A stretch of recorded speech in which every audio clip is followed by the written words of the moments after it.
everybody. Today, it's podcast Training Without Conflict number 54. And my guest is Jason Purgason. There is quite a bit of a story, and that's probably why we have him on a podcast, actually. I met Jason, what was it, last year or the year before? Man, the time just goes very fast. So especially now that it's January, it gets even more complicated. What is last year, right? Yeah, Jason, I think you will do way better than me kind of briefing everybody and telling us a little bit about, first, I don't want to go into, and we may end up talking about how it all started for you, but at some point, I think for right now, it's more important to just kind of give me, like, you know, tell me about Highland Canine. Tell me what's up with IACP and kind of, but yeah, just give me your own introduction, because I will miss things. Okay. So I am, first and foremost, I'm the my wife and I own Highland Canine Training in North Carolina. We're about an hour north of Charlotte. We founded the business in 2006. We're in a pretty rural part of North Carolina. We opened the business. It's quite small when we first started out, but over the years, it's been almost 19 years this year. So we've grown over the decades, and we now have a multifaceted business. We do pet training, focusing on a lot of behavioral cases. We have a police and military working dog division where we train patrol dogs, detection dogs, all sorts of dogs. We can get into that later if you want, but we've done some pretty obscure things on that side of the house. We have a service dog division where we train dogs for individuals with a variety of disabilities. However, we've always sort of focused on those with autism spectrum disorders. Yeah, you started originally, I think, with autism, right? And kind of took off from there. Yeah, big emphasis on autism spectrum disorders. Yeah, and we still continue to today. So, and then the fourth part of our business is our school for dog trainers, where we teach people how to become part of the industry, or part of this profession. So that's been going on, like I said, since 2006. ICP stuff is, as you know, pretty recent for me. I've been a member for a really long time. Not as long as some, but I've been a member for a long time. Our business has been a longtime sponsor of the organization. I actually started on the board of directors a year ago, so it was January of 2024. My journey and entry into that is a story in itself, but and IACP, for everybody that kind of doesn't get the abbreviations, it's a International Association of Canine Professionals, right? Yeah, correct. And it's based in the States, but now you are the current president, which is really cool. At one point, I don't know, a few years back, I was part of the legislation or legislative committee. It seems like at the moment everything is kind of changing. Like there is new faces on the board of directors, kind of, you know, some new blood, more excitement, hopefully good things coming along. But the place that you have, by the way, it's amazing. I mean, I don't know how big it is right now as far as, you know, acres but when I was there, it was just a beautiful, and it was a good time of the year, but just the whole facility was just really, really cool to train and to see and everything. Like if I like the service dog stuff. I know we've talked about this. How did the service dog thing, and especially when typically when you think about service dogs, you would think something most likely something different than autism. And how did you guys find what drew you to this part of therapy work? I mean, it's not a common, it's not easy, and I cannot wait to hear more about it. It's a really interesting story. Um, almost a funny story looking back on it now. Um, as I mentioned, we started our business in 2006. However, I had been training dogs, working for other companies, and had a law enforcement career prior to that. But we had trained some service dogs for individuals, primarily those in wheelchairs, and for a few other things for individuals who had hearing disabilities or were completely deaf. And our autism service dog, sort of our entry into that, again, is pretty interesting. That was started in 2008. So we'd been in business for a few years, again, training different service dogs. And the way that we got into it was we had my wife and I have for many years fostered children. And one of the children that we ended up fostering had autism. So that was very eye-opening for us. Challenging, to say the least, not knowing much about it. But this whole thing sort of started in 2008, middle part of 2008, I believe it was. We were getting up, getting ready for our day, and getting ready to go train some dogs. And we were drinking coffee and watching morning news broadcast. And part of that morning news broadcast, they had a had a company on there, and this company was demonstrating these service dogs that they had trained for individuals with autism spectrum disorders. And this whole bit was probably 4 or 5 minutes long. And we listened and we looked at what the dogs were doing. And we then heard what price they were asking for these dogs.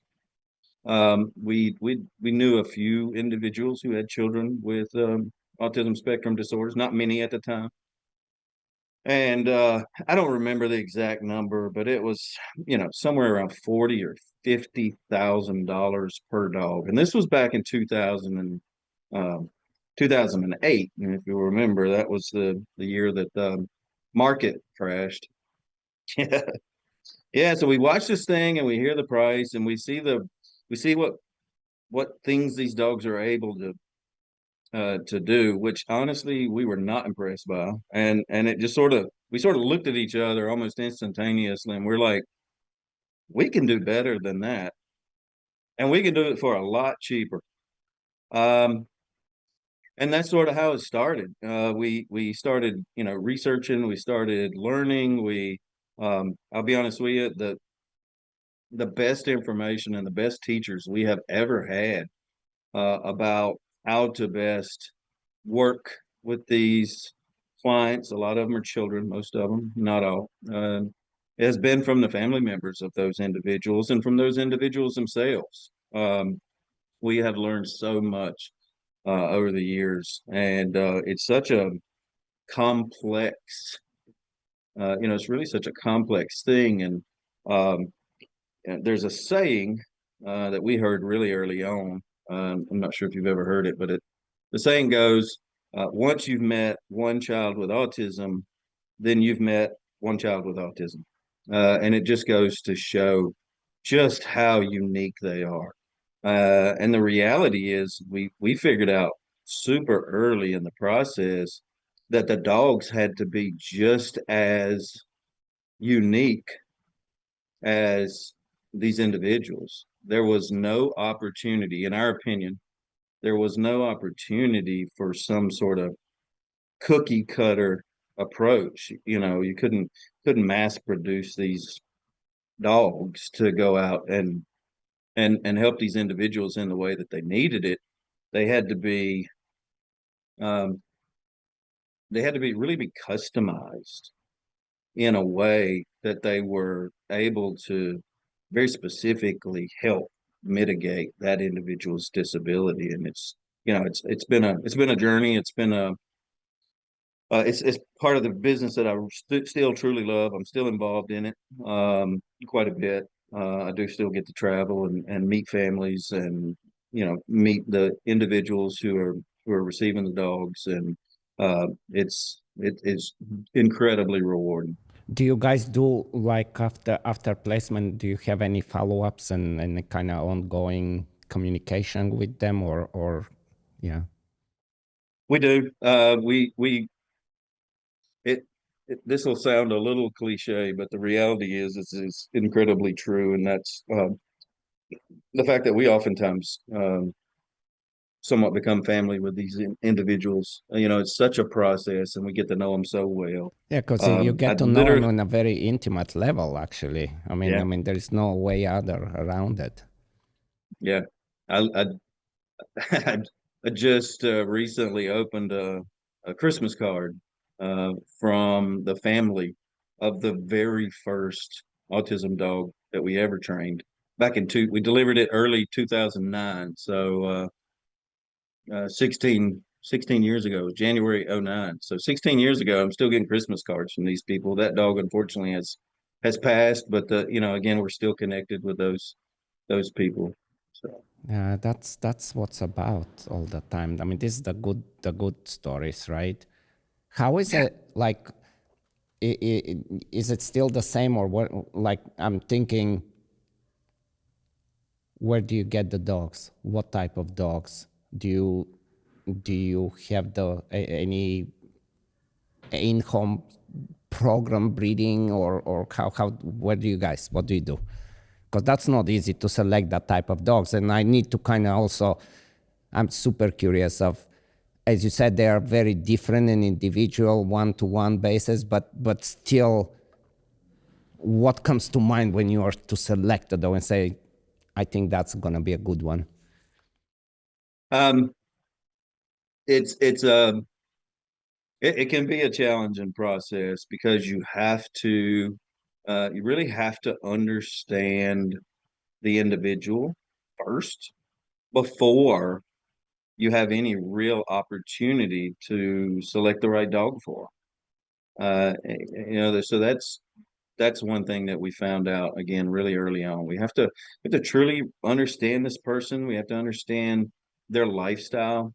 We have to understand their schedule, their activity level, their level potentially a level of impulsivity, and um, the there's a lot of nuance when looking at these matches and what's going to make a good fit. We have been incredibly successful over the years. Not perfect. I won't. I'd never say we got a perfect track record, but I don't know that anybody does. But overall, our track record is excellent. I would rate it as excellent. But again, there are some that won't fit. They're just not going to fit. They're not going to fit well and do the job you want them to. One of the reasons why I think um, our record is so good is because our application process, and it is in fact a process, is so in depth. It requires a lot of information. We obtain videos from the family of the individual who's going to be receiving the dog, interacting in their environment on a daily basis. So there's a lot that goes into it. Because we want to make sure that um, we're not just placing a dog. We're not just selling someone a service dog. We want to make sure that we're providing them with a dog that is going to be of help to them in their daily life. Because, if we match them with the wrong dog, or if we match somebody who really, from looking at their application, isn't going to benefit from a dog, we're simply giving them more work. And that's, most all the individuals and Yeah, families probably we've met more over the work and years. just tension and just yeah, creating more difficulties all around. Yeah. Yeah. And conflict. And, that's the last thing these people need. I mean, they've got enough on their plate. They don't need something else to take care of, that's not offering direct, consistent benefit Yeah. to them. Wow. So the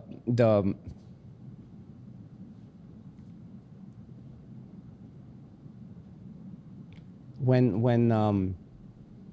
would it be, does it even make a difference if they have some dog experience, the family, or if they just never had a dog and came across hurt from somebody and so on? Which one would you rather take? It's a great question. I say it's a great question because we've had a lot of experience with both. And I'll be honest with you, someone who comes into this with first and foremost very realistic expectations about the capabilities and limitations of a service dog is who I want to work with. Secondly, I want somebody who has an open mind. Um, Three, I want somebody who um, is willing to, allow us to help. And that's important. And I say that because, there are a lot of people who are incredibly guarded for a variety of reasons, and all of those reasons are legitimate. Really, in most cases, they're legitimate reasons that they're guarded when it comes to that person on the spectrum. They want to ensure that everything is as best it can be for them. But um, we've had families who have never owned a dog before. I tell this story, of the one of the early ones we did, and they're asking questions like, "Where do we set the food bowl?" You know, to someone like us, I mean, it's not something we even really think about, but to them, they had to make sure that they got that right, and they didn't even have enough experience to say, "Hey, where do we put the food bowl? Where do we keep the dog food?" Um, and man, they had so much success with that dog. That dog was such a great fit for them. They loved that dog. She passed away, I think, at around 10 or 11 years old. Um, she went with and worked with that kid, and actually sort of provided support for the whole family for many many years. But we've had um, we've had people who have multi-dog households um, where it's not the best fit. Yeah, that You know, can they've get they've had complicated. they've had plenty of dogs before. They grew up with dogs. They've been around them all their life, but they come with so many bad habits um, that they really sort of interfere with what that service dog's able to do. So, um, there's no perfect situation, obviously, and we've seen it work really well with both individuals who've had dog experience and dogs before, Yeah. those who never have. Well, yeah, that's kind of like I going back in my time when we used to train guide dogs. It was, I couldn't tell sometimes people that had dogs and people that didn't have dogs.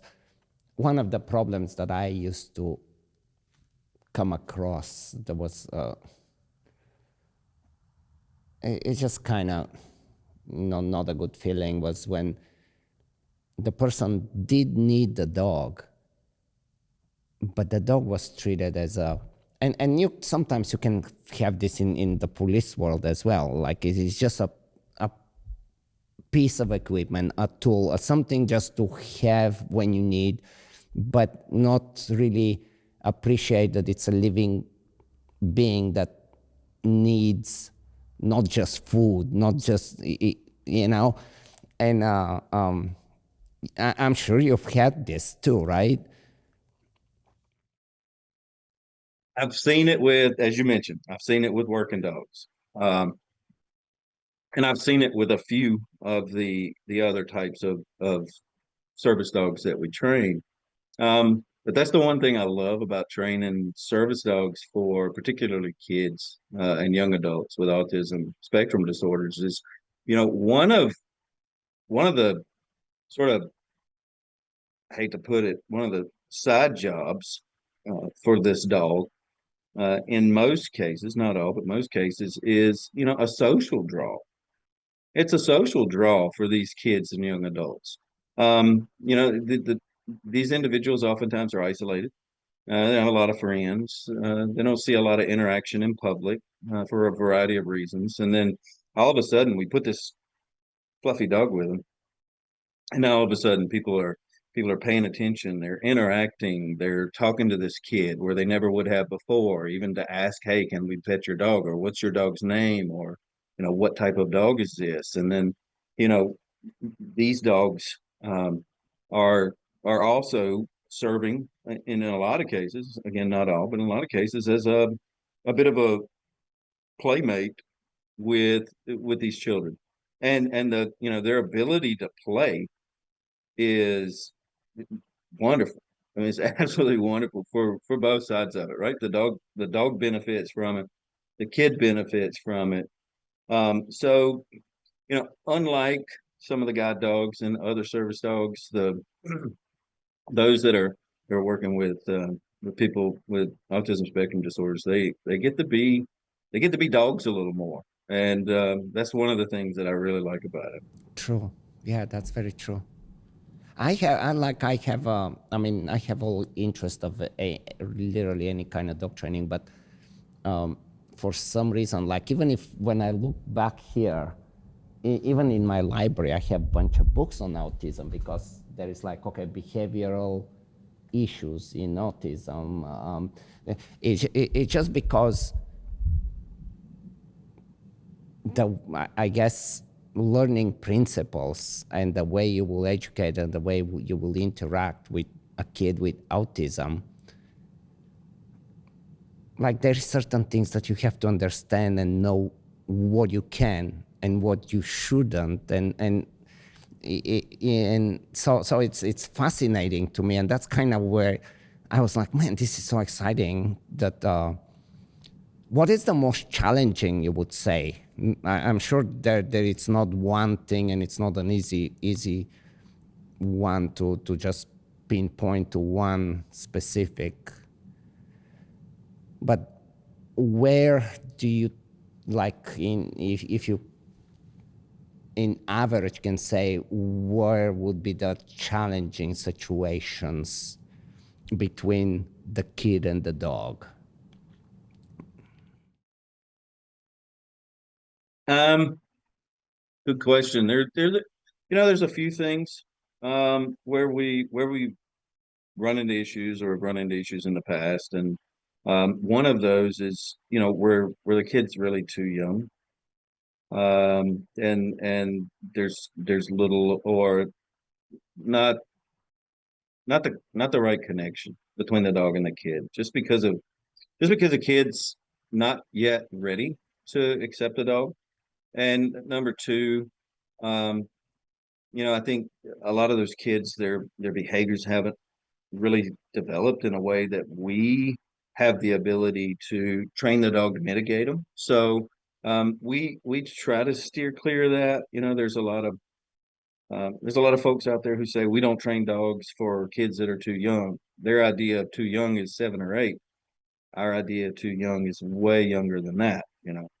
Um, and there's a lot of organizations who won't train dogs for individuals who are aged out, as they put it, and aged out maybe 13 or 12, where We've placed dogs with people who are much older than that over the years. So that's those behaviors not being developed and the kid being a little too young is probably the biggest um, hurdle that's really very difficult to get over. So, we typically encourage those That people to totally wait, makes sense. reapply. What about space? Like let's say the family have some really small apartment in the city, or they have like a really big country. Like, tell me about that, because I'm thinking that could create issues both ways. Um, we've done both. So we've placed dogs on huge ranches in Texas, um, in families that have multiple kids. We've placed dogs in condos and apartments in Manhattan. So we've been successful in both. The biggest thing I think with that is again going back to really sort of understanding the lifestyle and then picking the right dog that's going to be a good match. Yeah. So like I said, we've made it work. Um, it's a lot harder to condition a dog to, it's a lot harder for us. We're in North Carolina, in the rural area of North Carolina. So it's more difficult for us to prepare a dog for Manhattan than it is for a ranch in Texas. But, the reality is we put that dog on a plane and we take it to Manhattan and we spend 4 or 5 days and we take it to Times Square and we take it to other places to make sure that it's going to be um, environmentally stable. And going back to the question that I had with as far as where do the dogs come from? So with us, they come from a variety of sources. I'll be honest with you.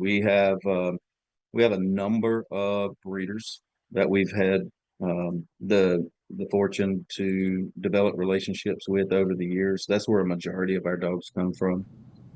These Is sort of that the select breeders. Labradoodles that I was gonna steal one when I was there at your Yeah, place? yeah. So we do. A lot of people ask us, so what do you train? Is it labs? Is it labradoodles? We we don't have a breed of choice. We really don't. We do train doodles. We train standard poodles. We do a lot of sporting breeds, Labradors, golden retrievers. We have trained. We trained a lot of dogs that most people wouldn't pick. We trained a Weimaraner one time. And we picked this particular Weimaraner because this dog absolutely was so energetic and wanted to be active all day and wanted to run and wanted to, engage with a person like all day long. Now, as you as you know, that's not going to be a great fit in most circumstances. It's just not. It's going to be way too much. Most people are not going to have the time to fulfill that dog's needs. Um, but we ended up placing that dog with an autistic girl who I think at the time she was maybe 13. And she ran marathons. So, we needed a dog that was capable of keeping up with her. And man, it was a match made in heaven. Those two loved each other. Again, she worked that dog and worked with that dog until his later life. He's passed away. But yeah, I mean, remarkable fit, but wouldn't fit in 95% of the houses of the people that we work with. Yeah, yeah. It's a very very interesting. Would what about the size of the dog? Size is definitely a factor. Yeah. Yeah, and it really depends on again, it depends on that individual and what we're going to be training this dog to do. Um, Like my guess would be that we've you need kind of a sturdy dog that, or like when I think of hearing dog, I'm thinking okay, pretty much any dog, but any little dog loves to kind of play around being a hearing dog, to where guide dog, you do need some power in there that's controllable, but you do need it, right? And for autism,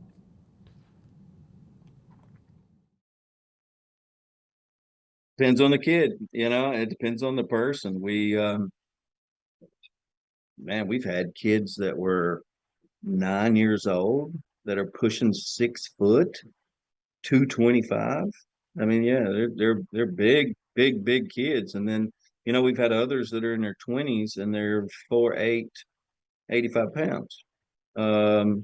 So, you know, a lot of factors go into size. And again, it depends on skill set. I'll go ahead and say it. It's somewhat deemed by quite a few people to be somewhat controversial. Um, but for many, many years, we've had a tremendous amount of success with what we refer to as tethering. And tethering is a process oftentimes that starts off with the individual and the dog being physically attached through a short line and a harness. The primary reason for it is because these young folks will bolt across a parking lot or bolt across a roadway, or they're engaging in behaviors that potentially incredibly dangerous. And we've gotten a lot of pushback over the years for doing that.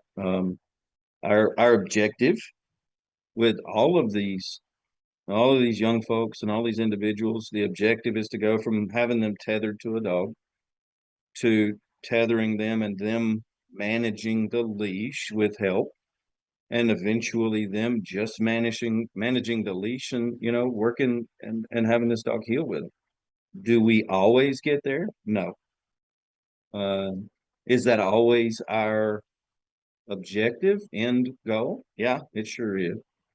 Um, so if we've got kids that are I mean, some of them are bolt. When I say they're bolters, they're quick, they're athletic, um, and you've got to have a dog that is capable of stopping that.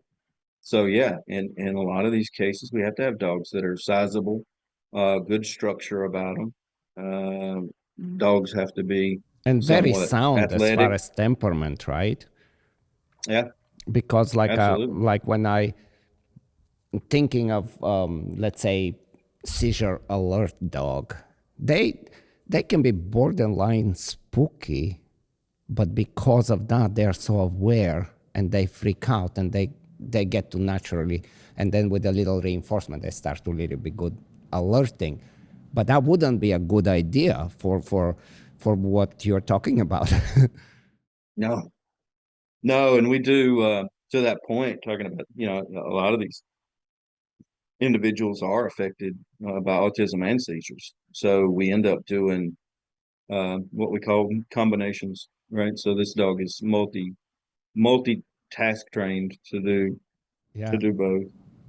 that's very interesting because I just always kind of go back to my guide dog years of people always think of somebody being blind, and man, being blind comes from so many different reasons and comes with so many other package, like a full package of problems and illnesses that that when you think about it, the blindness is like the easy problem that they're having, Yeah, so that's a whole other thing, because anytime we think of any type of service dog, I mean, you're fortunate if there is one or only two problems. Typically, it's not as easy as that, and that makes it really challenging and very interesting. But it is very challenging, and yeah, you just reminded me of this. It's crazy. How long would you take on average? What does it take to where you say, I feel good about it. I can step away. As far as the training of the dogs, Yeah. Yeah, like usually yeah. usually somewhere between 12 and 16, 18 months. So it's pretty tasking. Yeah, that's what would be the like would you consider a dog that's 4 or 5 years old for that type of work that has the, like you're saying, well, I wish that I was a 2-year-old or a 1-year-old, but he's 4. Would you consider it or no? No, and I'll tell you why, because we do get that request from time to time. People have existing dogs, and we do offer to train people's existing dogs if that dog it meets certain criteria. One of them has to be age, and it's not that the 4-year-old dog can't perform the tasks. It's not that they can't be trained. It's not that they can't do the job. Um, I'm this is me being me making the decision that I'm not going to allow this person to invest all of this time, money, and resources in a dog that they're not going to get a full working life out of.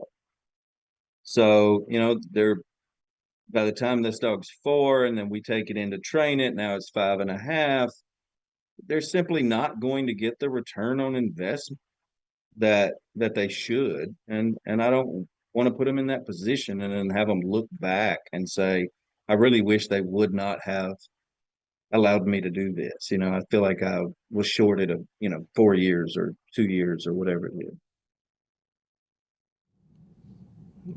That's cool. I mean, that makes sense, really. That's kind of almost with anything. It's unfortunate that the lifespan of a dog, man, it's just really unfortunate. I tell you, I have a dog right now that I just posted on my Facebook for my breeding. She just had her 18th birthday. 18. 18. Yeah. Wow. And of course, she, but 18, I mean, and it's a, I always think that as a breeder, if we start paying more attention and we start to really be careful and keep selecting for longevity, because you cannot have longevity without health, right? I mean, it's just not going to happen. It will break down much sooner than that. Something will, being the back, being the hips, something will break. You cannot go to 18 years on a dog. But I do believe that we can collectively start to select for longevity and increase the working lifespan of a dog by at least 2-3 years more if collectively we start to work on this. What are your thoughts on that? Well, I think lots of things have been accomplished over the years through selective breeding. Um, I don't know that there's been enough emphasis on longevity, right? Unfortunately, and this is just my opinion, but unfortunately, way too many people are focused simply on confirmation and that outward appearance, because let's be honest, in most circumstances, that's what's going to sell. But yeah, I think there's definitely an opportunity to increase longevity amongst breeds if that seems to be more of a focus. Mm-hmm. And I'm talking not like by doing some voodoos and changing the diet, and how the anti-aging now it's so pronounced with humans, and there is these people that spend literally billions of dollars on have a whole team of I'm just talking this genetically, kind of, like where I come from, Western Europe, Mediterranean, whatever. There is all this, what people believe they are really old people there, that are typically older than other parts of the world, and it just would be so cool to have a dog that's older but it's still capable to function, because I think their understanding continues to grow and their knowledge expands, and they really start to become like little people. I mean, more than the 6 years old, but it's just they're giving up, and I can only imagine how cool that would be to have this 3 more years of working lifespan in any type of dog, being police, being service dog, being hunting, anything, even like my little Chihuahua. It could be so amazing. But now with so you guys do also hearing dogs. How does the people that come to the school, are they of any help? How is everything working? Is it intertwined in some way, or how do you guys have the structure of I mean, because it's a big operation. You're doing quite a few things in there. Yeah, and it's all interconnected. It is all interconnected. So um, we we have a very sort of structured program for our students. Um, but it's difficult to teach students about police dogs if you're not training police dogs. And it's difficult to teach them about service dogs if you're not training service dogs. So our place is a little bit unique in that we have an entire division dedicated to police and military working dogs. We have an entire division dedicated to service dogs. So when people come to the school here to our program, they get a chance to be completely immersed if if they wish in those facets of the business, to include our pet dog programs, and how do we work with the clients, and how do we work with the dogs, and how do we deal with behavior cases, and even like lessons, going into people's homes and doing those individual private lessons with people. The students are required to attend at least one of those during the program. They can attend more, but they're required to attend one, and they're graded on that attendance there. So yeah, we try our best to immerse them in as much as we possibly can. Going back, we'll get to the school again, but going back to the service dogs, Mhm. is it United States only, or do you go? How far would you go? We'll go as far as we need to. No, we have delivered dogs internationally. Um, we do more in the U.S. obviously, but no, we've delivered to Canada and other countries, Mexico. So yes, we Puerto Rico, other Caribbean islands. We're willing to offer global delivery. But as a lot of countries, even some in Europe, don't recognize service dogs the same, and they don't have the same. Yeah, they don't have the same protections as they do in the U.S. And also, man, I don't even want to go there, at least not yet. But also, Europe having all the problems with tool restrictions and bans, and what is okay and what is not okay. I mean, that top set that just creates one extra problem, and a big problem, I would think. No. It does, but and I know you said we'll get to it later, but yeah, just having a conversation this week.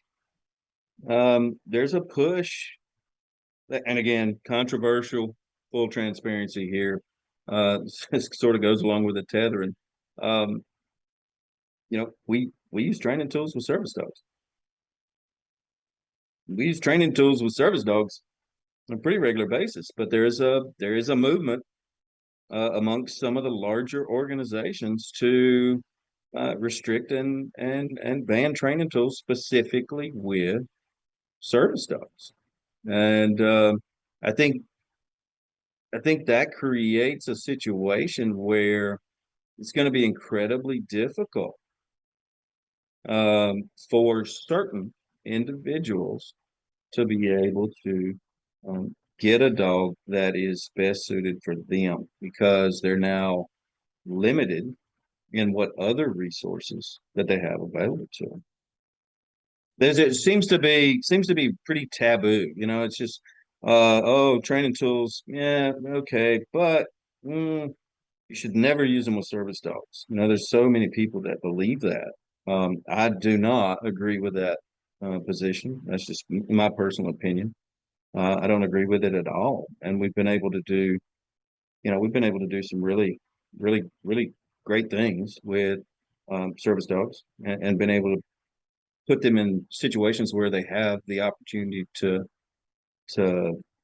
all provide assistance and help for individuals because we were able to more clearly communicate with that particular dog. Yeah, no, I mean, that's kind of funny. We don't need to convince each other on this, but man, it gets frustrating with this because I know, like, I really like the guide dog stuff is so interesting for me that there sometimes there are days that I'm like, I should just take a dog and just train it because of what I know today comparing to who I was 20 years ago. Like, Yeah. I would just be so interesting for me to do it. So I do pay attention to what goes on in the country and around the world. And I have had the opportunity to go to some of schools in the country and outside and looking at what they do today, comparing to what the dogs were able to do 20 years ago,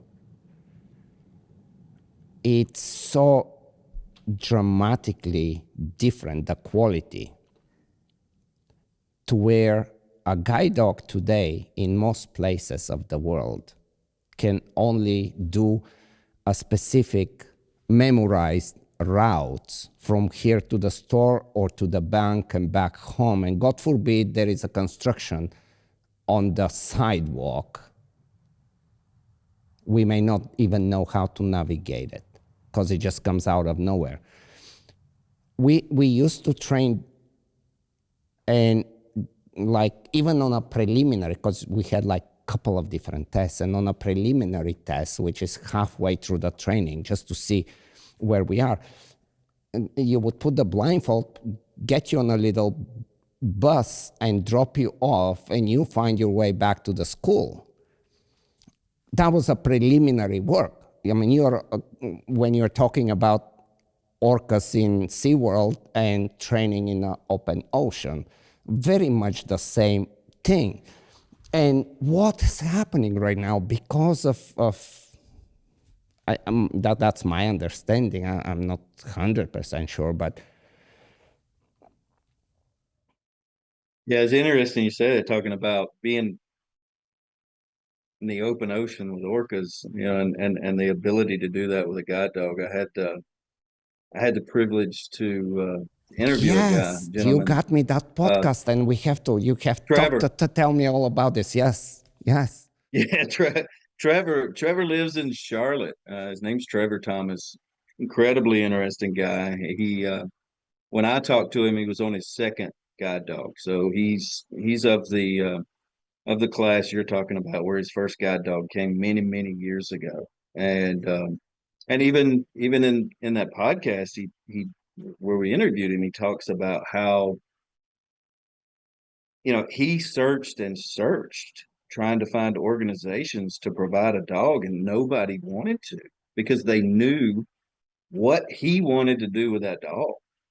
And they're like, no, it's not safe. You can't do it. We're not going to give you a dog. But he persevered, and he finally found an organization. They provided him with his first dog, and he worked with that dog. He got accustomed to that dog. Little backstory on Trevor: he lost his vision at a little later stage in life. He wasn't born blind, but prior to that, he was an adrenaline junkie. He raced cars and jumped out of airplanes, and so he got his first service dog. He got comfortable with it, and he hit the Appalachian Trail. And, he circumnavigated the Appalachian Mountain Trail from Georgia to Maine entirely by himself, only with the assistance of an iPhone and his service dog. And there's, as you know, there are people who struggle to get from one end of that to the other, who are sighted people. And when he finished, he went to the Pacific Coast Trail, the Colorado Mountain Trail, and he's probably hiked more of those trails than most people who can see, and he's done it single-handedly with the help of only a guide dog. So yeah, I mean, that's that's Guys, going by out the into the way, open I ocean. will I will put a link to the podcast. I mean, Jason's gonna give you the names and everything, but we will have the link, and this is really worth listening. It's just a brilliant story. I wasn't even thinking about this, and I'm glad that Yeah. this comes up because it's just such an amazing story. And yeah, going back to tools and training, and like you create limitations for yourself when you do that, and that's kind of where we are with guide dogs. It's very unfortunate that even that the young trainers that are training guide dogs right now, I watch them, and they really don't know what is possible. This is kind of the sad part. They don't have a clue what is actually possible, what a well-trained dog can do.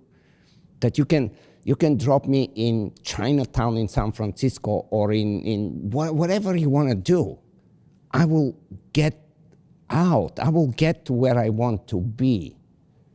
And it's a little bit sad because ideology takes it this way. But anyway, let me, when I was back at your place and we had drinks and we were talking dogs, and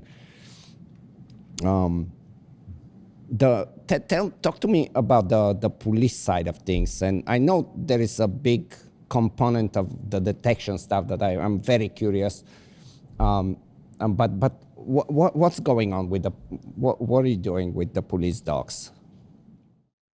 So police dogs, we offer uh, in name the same type of police dogs most people do: dual purpose, single purpose dogs, bomb dogs, drug dogs. So a variety of things. We also do search and rescue dogs on that side of the house as well.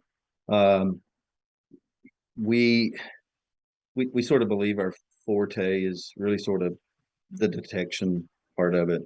I'm incredibly passionate about the detection side of things. I think there's so much there that to me the detection part of the industry is like space. We or the ocean. There's so much of it we hadn't had an opportunity to explore. We've not been able to, in my opinion, we've not tapped into the dog's ability in a way that I think there's a possibility to. Um, I really think, and I may have mentioned this before, I think that's one one portion of the industry that has been, for some reason or another, oversimplified. And meaning, when I say oversimplified, what I mean by that is, I think it's something that people say, oh, training a bomb dog, training a drug dog, that's easy. Doing this or that or this is hard. Where again, a position I don't necessarily agree with. I think detection is incredibly complex. I think there's a huge need, and this is again my opinion, but a huge need for the industry to create a bit of a shift to be more, and I don't want to use the word science because I think that has been just completely worn out, but systematic. I think more systematic about how we approach detection dogs. There has been a lot of data and a lot of research and a lot of um, uh, a lot of information and data that has come from operational environments. You know, I think that is, a lot of people, when it comes to detection dogs, a lot of people want to look at what happens in the lab, their lab, but they really sort of negate those things that happen in the field every day or in an operational environment every day. And I don't think we should be able to cherry pick our information that way. I don't think we should cherry pick data that way. And I think again, there's a lot of space with detection for us to be a lot more systematic about it, for us to have a much greater understanding. I just simply don't believe it's as Yeah, we elementary haven't we as a haven't lot of people yeah, I make it out agree. to We be. haven't reached the potential of how to do it better, efficiently, and how to really go to a more to that other level of what is possible, right? Yeah. And that's the thing that gets me, it doesn't seem that way in the sport world so much, but and I don't we can talk about sport world versus police dog world later if you want. It seems like a lot of the competition folks focus on how to do it better, whereas a lot of the industry in regards to police dog, particularly police dog side, is how do we do it quicker? Just because we can doesn't mean we should, first and foremost. Um, and our process for training police dogs, and detection dogs is, on average, about 4 to 5 times longer than everybody else's industry standard, or everybody else's sort of baseline for training those dogs. Um, I like that. I tell you why. I mean, I'll let you speak about it, but I just like to train longer, no matter what it is. And and speaking for myself, I'm consider myself a way above average level of dog trainer. I can do things very fast, but there is a difference when you take the time that's needed to create what you need to create. And somehow, and it's not just detection, this is just across the board. There is this race of who can make it faster. It's ridiculous. It's like, okay, make it faster, but make it be as good. Then you get my or attention. better. Or better. Sorry, I interrupted you. Yeah, no, you know, it's also been my experience that in a lot of cases, the faster a dog learns something, the faster they forget it. So when it comes to, again, particularly detection, but as a general rule, the police dogs, even service dogs, faster is not always better. But the thing of it is, and I'm not complaining by any means, but the industry, the market drives this sort of time frame, and the market says, oh, well, it takes X to train X period of time to train police dogs, and then we get a call and we're like, hey, we were looking for this dog, and when can we get it? And we say, oh, well, it's going to be 20 weeks or 16 weeks or whatever, and they're like, wow, what takes you so long?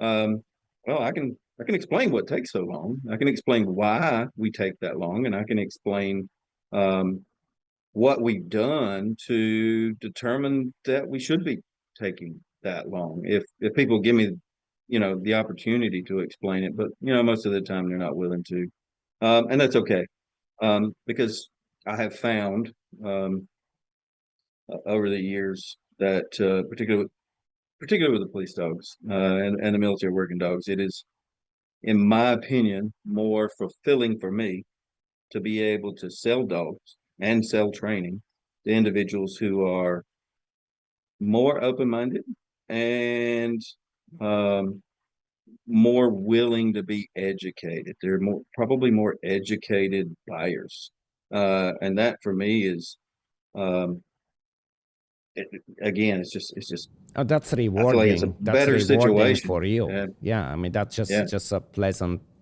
Yeah, for no question about that. Um, what do you think about? Whew, I mean, there quite a bit of variation of one approach of teaching detection, but let's say there is like maybe four kind of or three quite different. I wouldn't say radically different, but there's some very interesting things. And then you have the old 70-year-old lady with her little dog doing IKC nose work, and it's doing better than the dog that's been through class and selected and so on and so on. And she has no idea what she's doing a lot of times. But she can kick their asses sometimes, you know? yeah, yeah, you're right. Um, I, I was in a conversation about this not that long ago. What you just said sort of reminds me of that conversation. It's a little off topic, but I won't mention names. But you may remember there was a show.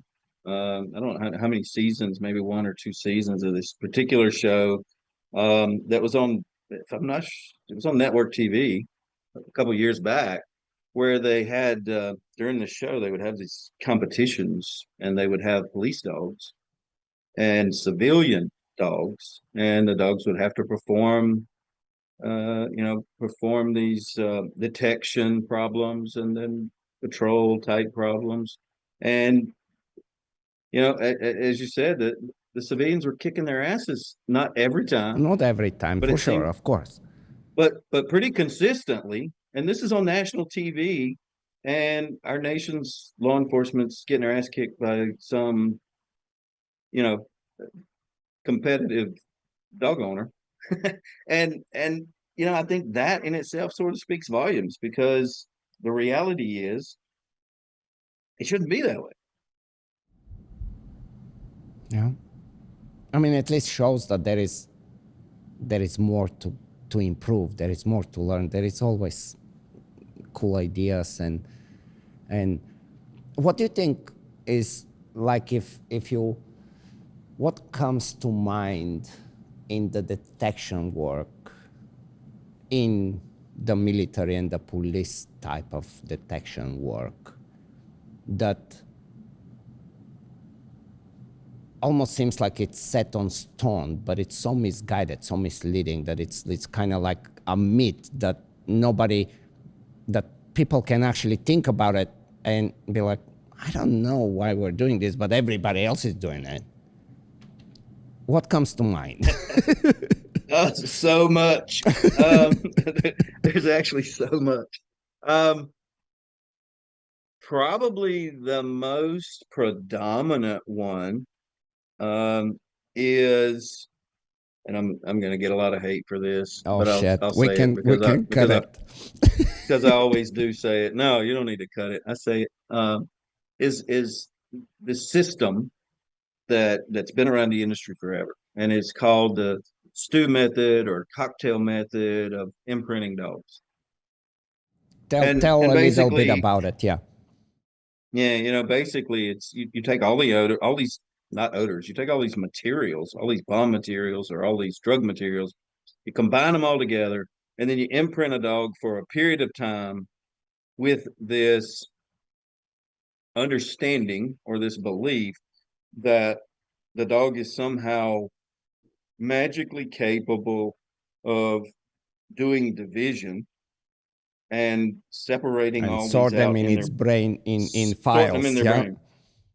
Yeah, and there's a couple things about that. The first thing is, again, it's pretty industry standard. It's pretty common practice for people in that industry to do it that way. But but what I often ask people to do is to look at why. Why are we doing it that way? What is the advantage of combining all those odors and imprinting the dog for a period of time versus teaching those odors individually? Now, granted, bomb dogs, there's quite a few odors versus our drug dogs. And the only two responses that you will get is one, and I hate this one the most, it's because we've always done it that way. And the second one is it saves a tremendous amount of time. But there's been research done that shows that it's an ineffective way of teaching odor to dogs. Plain and simple. The it's pretty clear that it's not the best optimal system. But the reality is people continue to do it every single day. Yeah, because just as you said, I mean, you have two arguments. Everybody seems to be doing it. That must be working for them, and it saves a lot of time. Who who wouldn't go for that, right? Oh man, yeah. And there's this race, there's been this race. I've been talking about this for a while too. Um, this was 10 years ago. Yeah, 2014, 2013, 2013, 12 years ago. There was a claim by somebody, and I won't name names. And they claimed that they could imprint a bomb dog on 15 odors in 45 minutes. Just a 45-minute training session. They could teach this bomb dog 15 odors. And I heard that statement. It was made very publicly on TV and conferences and different places. And then after a number of months, again, I'm still going to conferences, and I'm always again drawn to detection information and presentations. And there's a different person, completely different organization, and they're claiming they can do it in 30 minutes. And then later on, the number just keeps getting lower and lower. And then eventually I attended a class and I just had to do it. And the class was how to imprint a drug dog in 10 minutes. That was literally the name of the class. This was given at a national police dog training conference. That just sounds like a social media clickbait. Yeah, and it does. But again, you've got people who are considered. Here's my problem: you got people who are considered to be experts, who are being um, positioned at these training conferences as experts, and they're putting out information that is flawed at best, and they're putting them out to a very young, very in most cases, young, impressionable group of handlers who are taking this information as Well, 100% of true. course, because when it comes out, you are attending a conference, and and there is a presenter, and basically, if you're a presenter, there is some level of credibility that just comes along without any further question, right? And these are the kind of the dangerous things about conferences, that you do need different ideas, even if they're sometimes really way out there. But how do you sort them out? And yeah, this is a tough one. Yeah, the conference stuff. It's a. But there is no. You know, I don't know. Like you keep saying I shouldn't say this, and I actually really don't even know where it was some podcast I listened to, and it was on detection. And when you mention imprinting, and you will have the litter of puppies, and they will eat from their little dishes, and under the dishes there are different odors. And I'm like, what are we doing? Like what kind of, like, how do you even convince yourself that there is something to that? Have you heard of this? This is like a. It's been I'm going sure. on for a really long time, Really? along with a lot of other things. And that's the thing. It happens throughout the industry. It really does, but it seems to plague the the detection community more so than anybody else. And that is, it's actually a number of things. It's these myths, urban legends, and wives' tales. It's these truths that continue to be perpetuated, even though there's no solid information to back any of it up. Number one. And then number two is this shiny object syndrome, for lack of a better way to put it. Everybody seems to be attracted to the newest, latest thing, even though, and whether that be a device, whether that be a training device or training tool or a system or methodology, even though when we look at it face value, it's clearly a mess. It clearly isn't going to work. It clearly has little to no opportunity to lead us to success. But people seem to swarm on it simply because it's the newest thing, or it's the thing they continue to see on social media, or this person said it, or this person's selling it.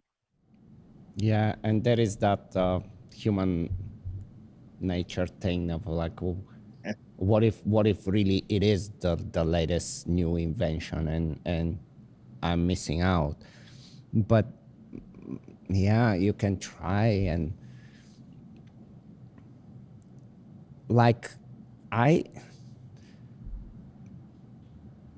all dog training is about how do you tell the dog, how do you instruct a dog in the way, well, because you, like, let's say I just had this conversation, I think it was with one of my graduate students here, about detection, and like how easy it is if we have, let's say, 5 coffee cups here, and one has coffee and the other ones have something else, and I tell you which one has the coffee, and you smell, and you cannot mistake the cup of coffee among everything else. And when you think about detection, it really comes down to how well you can explain to a dog what the goal, what the objective is. The only difference is that the dog cannot be instructed and guided the same way as I just said it in one sentence to a person. And when that stuck in your head, you can pretty much win away all the bullshit of some some of the things in different systems and approaches, simply because as a whole, the system may work. And of course, you see that, yes, they're producing dogs, and yes, these dogs are successful, or at least most of them are. But there is a lot of bullshit that is not needed in the whole system, so-called, right? Yeah, and a lot of that's the biggest problem that I see. One of the bigger problems I see with all these methods and systems is, they all sort of hinge on human influence. And the reality is with detection dogs, specifically with detection dogs, there are some other dogs that I feel like fall into this category, but I think it's most important for detection dogs. We're asking those dogs to go out. We're asking them to do a job. We're asking them to do that job in very demanding environments and to give us information, very clear, decisive information without any human influence. So if our objective is to have a dog that's capable of working in these demanding environments and making good, solid decisions without a lot of errors, and leading us to targets consistently with no human influence, then why is it that our training programs involve so much human influence? Our objective should be to train the dog, teach the dog, make it clear to the dog what the job is, and give them the opportunity and give them the knowledge and power to go execute that job without any influence from humans, because that's what we're going to ask them to do when their training is done. Yeah, I like this conversation. Unfortunately, a lot of systems start with a huge emphasis of, hey, I'm going to show you how to find the other, right? It's like this is the foundation. And then the moment the dog eventually starts to struggle, what it's going to do, it's going to go back to foundation. Hey, I need help. Because you taught me, right? Absolutely. Yeah, There's very interesting. so much information that the dogs are given in these early stages of training from the human, from the handler. And then even during maintenance training, every time the dog struggles, whether this dog has, been in training for 3 months or 3 years, every time that dog struggles, that handler wants to step in. They don't want the dog to fail. They don't want him to be wrong. So they step in and help him. The reality is that in real world operational environments, we don't have the information that we can use to help them. So why are we doing it from the very first day that we begin to work with these dogs? And I think we as an industry need to really sort of revisit how we're doing things. Our detection dogs are trained day one. Not only are our dogs trained to understand that we're not going to help, we go so far as to teach the dog that we will give them bad information. We will lead them to the wrong thing more often than not. So the dog simply learns very early to just ignore all the humans in this environment because they're all liars and they're all going to give me bad information. So let me just rely on the things I know that work, and that's my olfactory system and my cognition, and then I'll get paid. I love it, even though I don't know exactly the steps, because there can be many, again, like that, there is many ways to roam, although some never get there, some are very, very bumpy, but thinking this way just fits how I think of it. And I think really just this last 5 minutes, what we said, for any detection company, if they focus on how we could do, I bet you they can come with some better way of what they're doing today. on their own, without no other help from outside, you know. But it just starts with a different way of approaching the whole process. It's fundamentally different. Yeah.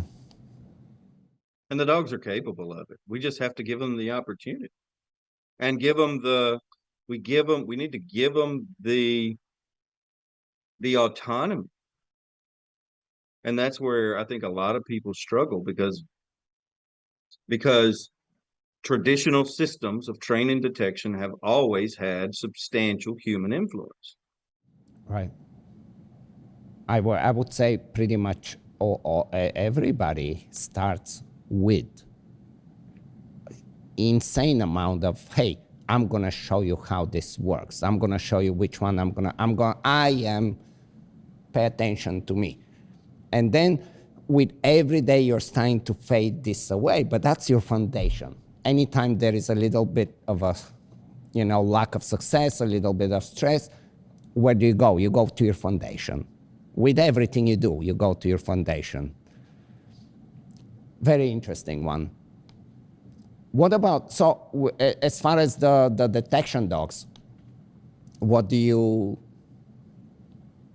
type of dogs and where do you get them, and how does that work? What do you like? What kind of dogs? My answer to this is very similar to the one I gave you on service dogs. I think it really depends on what our final end product needs to look like. So we do a lot of Labradors. I will say that we do breed Labradors. We breed working line Labradors. We've kept bitches for many years now because there has been such a shortage of good quality working labs over the years. We actually just went to Europe. I think it was in May or June of last year, right before the CDC changed their regulations. Oh man, that's such a Yeah, we went and picked up two Labradors from Europe and brought them back with us, sort of right under the wire. I think we were the week before the regulation changed, or 2 weeks, something like that. But yeah, we do Malinois, we do Shepherds, we do crosses, as both single and dual purpose dogs. Size, gender, those are not as important, I'm assuming. What's that? Size and gender are not critical, right?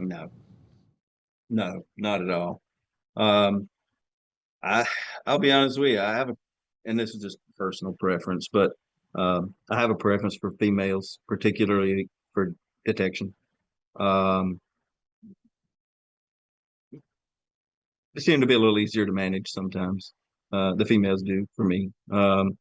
And but I you know, can see that. I mean, I really could see that. Not that I have exactly, I can break it down why, but I can see how a female would be more game about this kind of stuff than some boy that's got but what is that, right? yeah. But a lot of your law enforcement, a lot of working dog people shy away from the females for whatever reason. But yeah, I seem to have a preference for them, particularly in detection. But yeah, we train a variety of dogs. We've done pointers, German short hair pointers. Yeah, I've listened a little bit here and there, and there is this little kind of, not necessarily a push, but kind of being more aware of like why are we not including some of those type of dogs in detection work. I think they're kind of entering a little bit the field, no? They are. They are. So number of years ago, labs were working line labs. Those suitable for detection were, pretty easy to come by. I'll be honest with you. They were very affordable, really easy to come by. You just didn't see a ton of demand for them because people were really Yeah, it doesn't click. It doesn't match with what you think of a detection dog, right?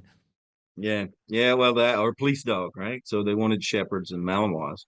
And I'll be honest with you, 15 years ago, 90% of the single purpose detection only dogs that we were training were prick-eared Malinois and shepherds. Now, 90% of the single purpose, 95% of the single purpose detection only dogs are retrievers or sporting breeds. Yeah, so that was a big shift. Um, but our Malinois and shepherds and prick-eared pastoral dogs, they come from Europe. We get them from uh, vendor in Europe that I've been working with for gosh, almost 20 years now. So um, long standing relationship there. I'm actually going next week to How? pick up Tell me dogs. about Uh, selection. Tell me about this. I'm curious about this stuff. So you have the drinks, you have the things, and here we go. Do you go through the kennel, or do they bring you the dogs, and how? Just break down one for me. That's interesting always. it, Either way, it really doesn't matter. To me, it doesn't matter how. Um, here's Like I will tell and you I say where I'm this. going with this, because I think that, and again, like once you have a very long relationship, and things, you feel that both parties are honest, and there's just a relationship that's based on time.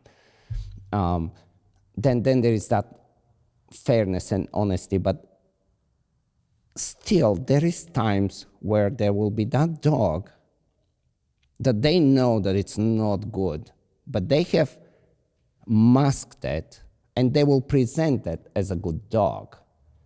What does it take for you to recognize that's not going to be the dog I'm looking for before you bring it all the way back to home? Because they are masters of making a dog to do the things that they expect you want to see. Here's what so here's what I'll say. There's a couple things about it. Number one, I don't really deal with that probably so much as other people. And here's why. As I told you, we started our business almost 20 years ago. And we were new. I'd been training police dogs. I worked at a different place training police dogs before we started our business. Obviously, when I walked away from that business, I lost any connections I had with that business. So I had to find a new vendor out of Europe. And we'd been in business probably 4 or 5 months, and I received an email. Again, keep in mind, it's 20 years ago. I got this email from a gentleman, and his English wasn't great. Even written English wasn't great. But I was in the market for a vendor, so I communicated with him. And I mentioned that his English wasn't great only because he had apparently reached out to lots of different people in the U.S., similar to us, who were selling police dogs, and none of them would give him the time of day because his English was so bad. Long story short, we communicated via email, talked on the phone a few times, and he delivered dogs to me. The very first time I bought dogs from him, he delivered them to me in the U.S. That's how eager he was to sell dogs, period. He was that eager. He was starting his business about the same time I was starting mine. He and I he and I made an agreement 20 years ago that if I ended up getting a dog that I couldn't use because of one reason or another, that number one, I wouldn't pay him for the dog, and number two, he would pay to ship it back to Europe. That's an incredible motivator for a vendor not to send you a dog you cannot use. Wow. Yeah. That definitely keeps everything in place. Because I mean, you're in this, and when the vendor says, okay, well, I'm giving you 5 really good ones, you have to take number 6 also. So that number 6 comes, and now somebody goes to the school, and typically it's the guy that has no idea what he's getting. And basically that 6th dog is just dragged all the way to becoming a working dog on the street that everybody from the beginning knew that that's not the right dog. But here he is on the street. Yeah. Yeah. And I'll say I've been incredibly fortunate. I've probably received 2 of those dogs in 20 years. But here's what I'll also say.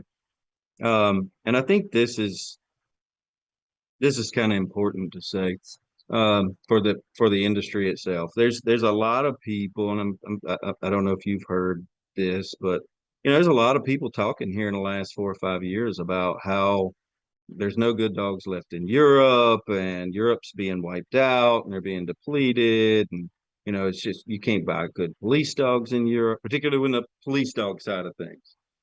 And I'll be honest with you, I don't believe that to be true at all. I don't think that's true at all. Here's what I think has happened.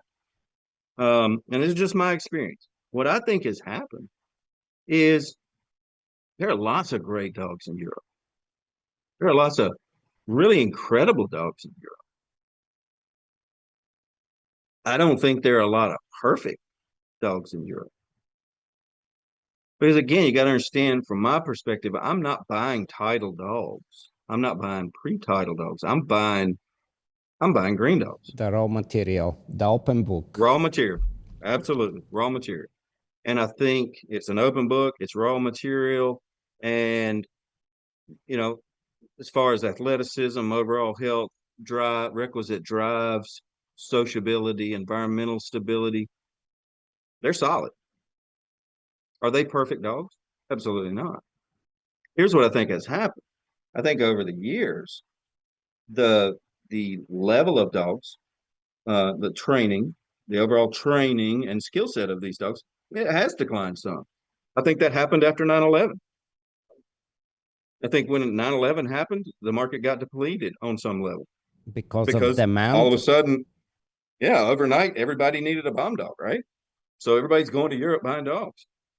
And damn, I remember this time. I remember even working at the piers with the cruise ships. I mean, anything you walk a dog around, it was a business at that moment.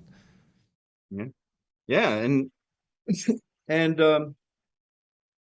prior to 9/11, vendors like us, you're going to Europe and you're buying dogs that are 2.5 years old, sometimes 3, and you're bringing them back to the U.S. and you're bringing them in, putting them in a program, you're selling them to law enforcement. Everybody's happy.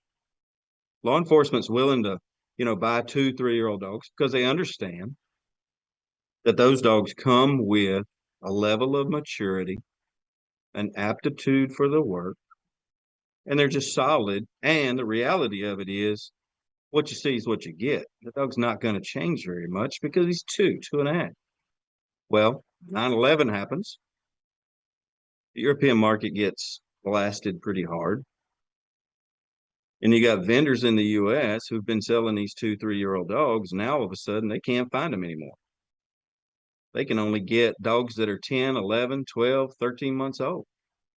So yeah, I what do actually, they do? Yeah, I remember. That's exactly how it went. Yeah. So they convince the U.S. market, hey, here's what you need to do. You need to buy this 11-month-old dog or this 12-month-old dog because you're going to get a longer working life out of it.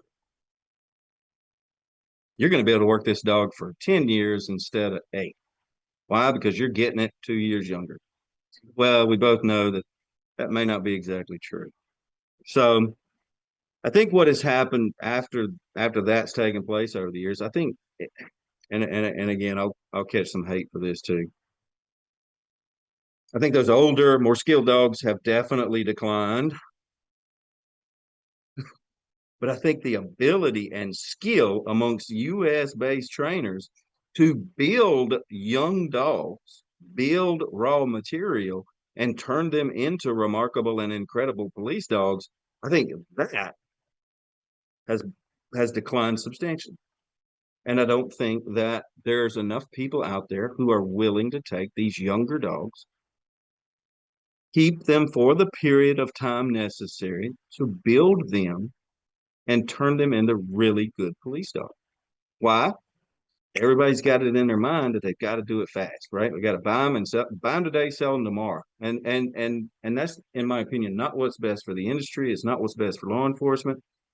And I think these claims that there are no more good dogs in Europe are untrue. I think there are some remarkable dogs in Europe. There are no perfect dogs. So when I test dogs, I do what I call, and this is sort of my term for it, so it probably won't mean anything to anybody.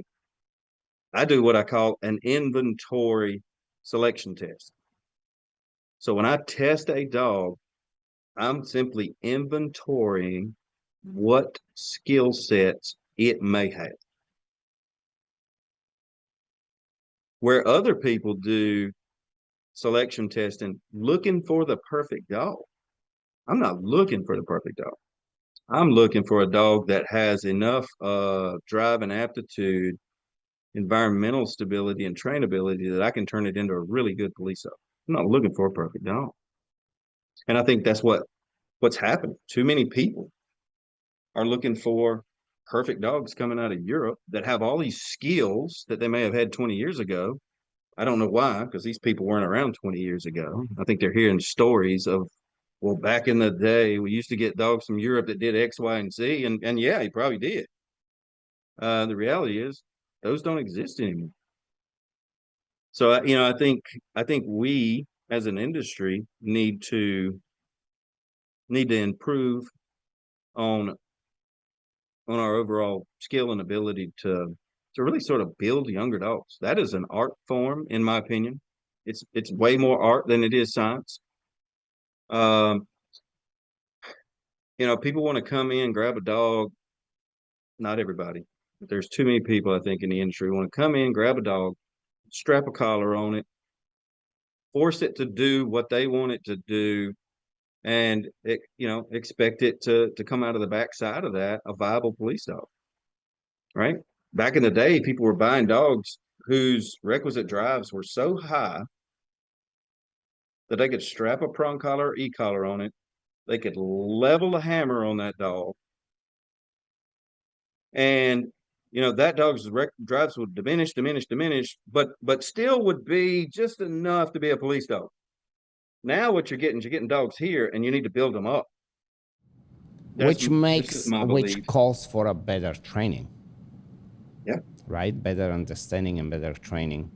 Although somebody could argue, well, way back then when the Europeans were selling dogs and the Americans didn't quite understand, didn't have the skill, and they were just selling some actually not good dogs, kind of the opposite of what you're saying. A lot of times I would think they would just sell, oh yeah, this is a good dog and you should take it. And then here is a whole department with some just neurotic dogs that, and you start to kind of learn how to work with this type of dogs, but that's not your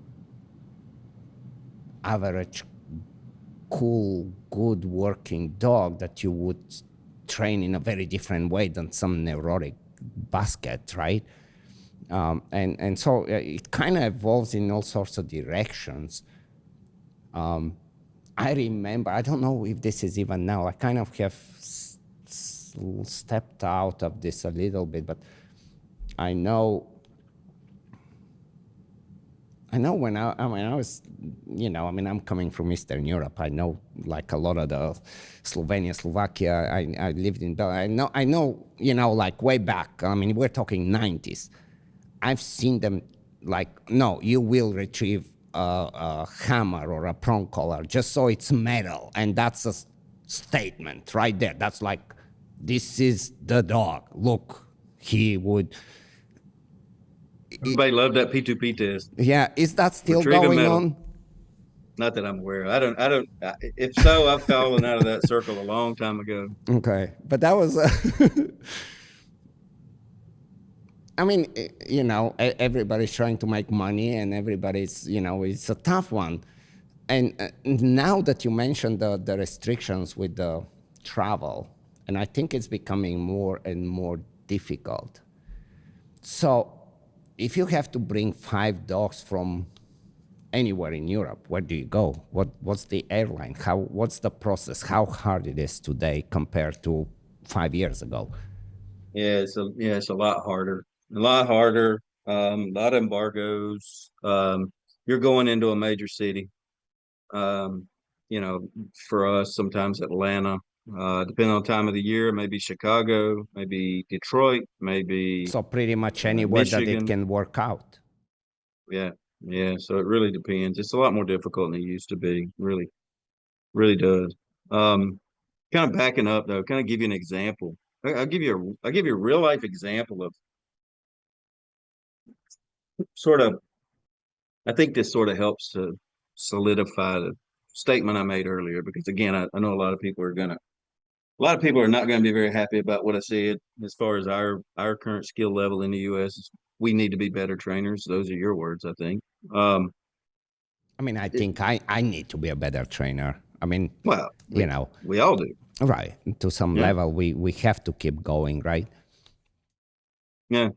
But there's this dog, right? Belgian Malinois, 2 years old, imported from Europe, came from what appears to be, pretty good stock. Came to the U.S. It was a strong dog. When I say strong dog, very, very, and I'm sure you've met this type of dog before. They're mentally strong, meaning that as long as you're fair with that dog, you're never going to have an issue. However, if you're not fair, uh, pretty good chance you're gonna you're gonna be made aware that that dog does not feel like you were fair to it. If you know what I mean, you're gonna come. They might come after you, You cross right? the line. Yep, yep, yeah. And as you know, those dogs are out there. Long story short, this dog was purchased by an agency who spent 14. And I know this. I'll tell you why I know it in a minute. But they spent $14,000 on this dog. Now, this dog was purchased as a green dog for $14,000. It was purchased from a U.S. based vendor. Came from Europe, purchased from a U.S. based vendor for $14,000. It was purchased by an agency, a federal agency. They took the dog in. They worked with it for several months, and they gave it away. They deemed it to be untrainable. How do I know this? They gave it to us, free of charge. Within a week, we were contacted by a local police department who had purchased a green dog, another Malinois, another dog that's going to keep you honest. And again, these are not land sharks. These are not man eaters. These are dogs that, again, they're going to keep you honest if you're not fair with them. Um, they're not docile. I'll say that by any means. Very similar situation. Spent about 14 grand on this dog. Um, that dog was then given to a bigger agency, and the bigger agency was going to train it from beginning to end for this smaller department. They were going to train it free of charge. They kenneled this dog and kept it and trained it for a little over a year. At the end of that year, they deemed it to be untrainable and they gave it to us. So I got 2 dogs right now that were given to us that people spent over 10 grand for. Came in from Europe. They're both viable dogs because they were deemed to be untrainable. So, is the problem that there are no good dogs in Europe anymore? Or is the problem simply as we said that, our ability to work with these dogs and train these dogs and be very clear needs to get a lot better, needs to improve and probably pretty quickly. That's so difficult, man. It's in, this is in detection, this is in sport world, this is in, you know, like I will give you pretty much probably exact same example with me breeding, selling a dog, selling a puppy, and it just doesn't fit how the style of training is, or the person has this vision of, okay, no, there will be, it's going to be a smooth ride and everything. There cannot be anything bumpy along the way because there is this kind of twisted understanding that all these good dogs, they just flawless from the beginning to being ready for whatever the task is. And that's just not the case. There is like a, I mean, you have to recognize that just time and you know, sometimes maturity, awareness, all these things can click in a certain time and they may not be right at that moment present, but the expectation so often destroys what is possible in the long run, because the expectations are becoming very unrealistic. And I think as good as social media is in a lot of ways, it also created this kind of false idea that there is that possibility of just flawless, like, whoop, and here you are. You can be a world champion, or you can be the master of detection, or whatever it is, and you had just a little something here. That's not real world. That just can, like you have to have a little understanding, a little patience, and you have to take a little time. And typically when you do that, that's when the most wonderful things happen after that, right? Yeah, but they only put the best parts on social media. I mean, I would consider myself a pretty good trainer. The reality is I can't train dog after dog, day in, day out, without ever making a mistake. I don't know that anybody can. Mistakes will be made. Nothing's perfect. We have to identify the mistake, recognize it, own it, and fix it, and hope the dog forgives us for it. Like, I mean, as a good trainer, and just speaking about myself, like I like the bumpy road. I like to know that I can get where I'm going. Don't get me wrong.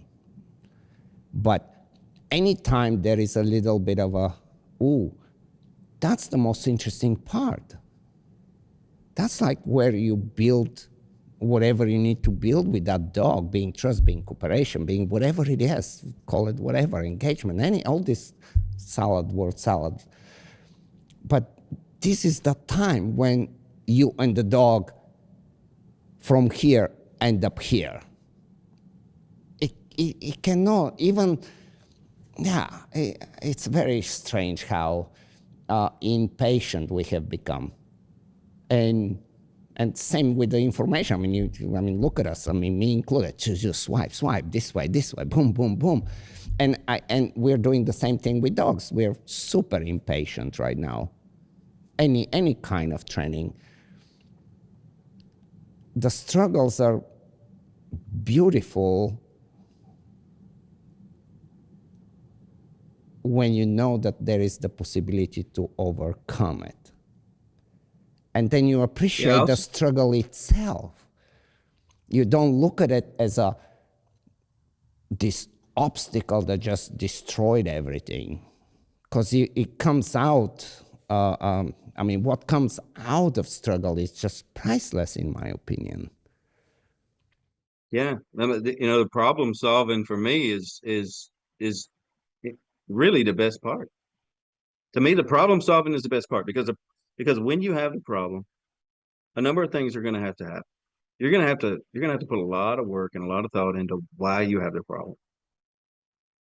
How do you resolve the problem? What is the plan? What is the road to get you there? And then it forces you to work more and work smarter with that dog. And in doing that, you oftentimes, if you're doing it the right way, you're oftentimes going to improve your relationship with that dog and take that relationship to a level you didn't have before the problem. Right. Kind of like a, yeah, I mean, even human relationships, it's the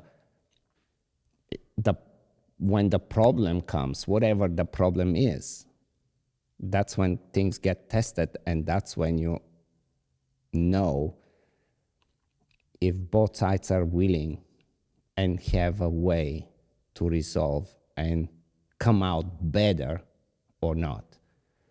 And anytime you come out better, there is no comparison of the strength of what has been accomplished from that point on. Let's switch gears.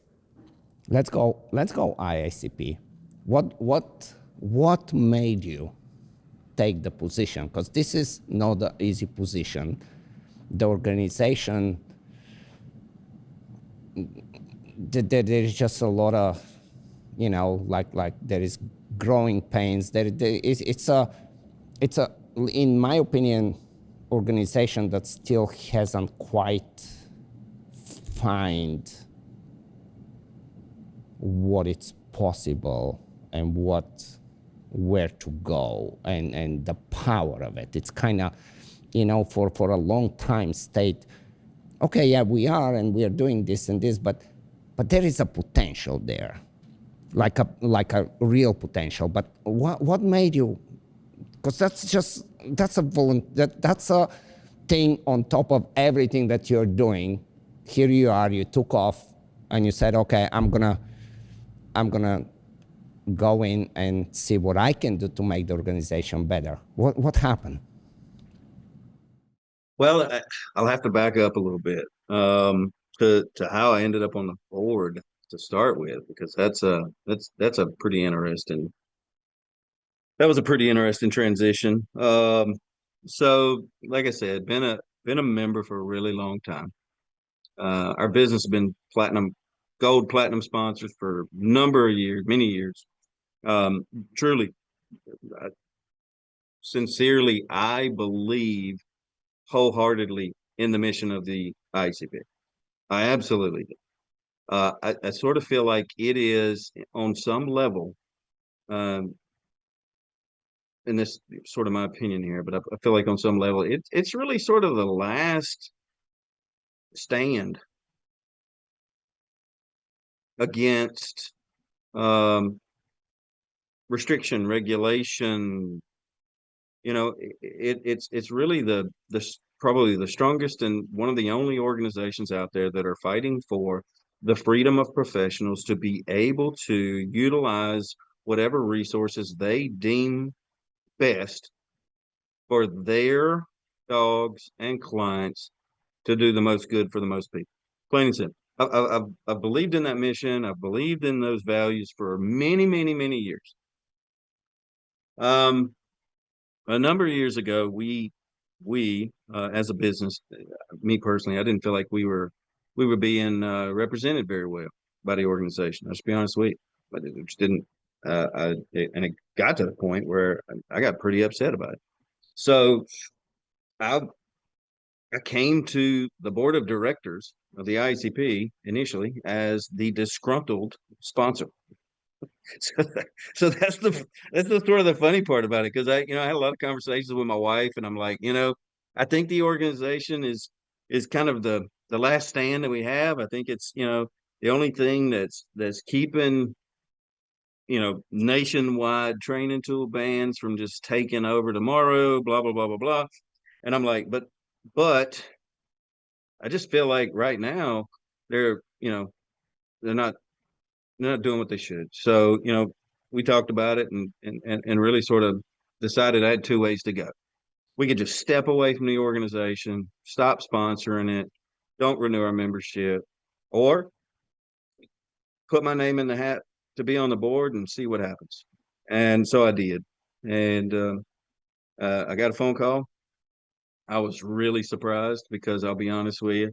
Um, I had had a few very heated discussions again because that's sort of the state I was in about our sponsorship and representation of our business and that sort of thing, uh, our membership. Um, but I did get a call and they said, "Yep, we'll have you on the board." So I joined the board in January 2024. Um, I was on the board about a month and a half, and they said, "Hey, look, our secretary's leaving um, in like 2 weeks. We need somebody to step up and take that position." I volunteered for that.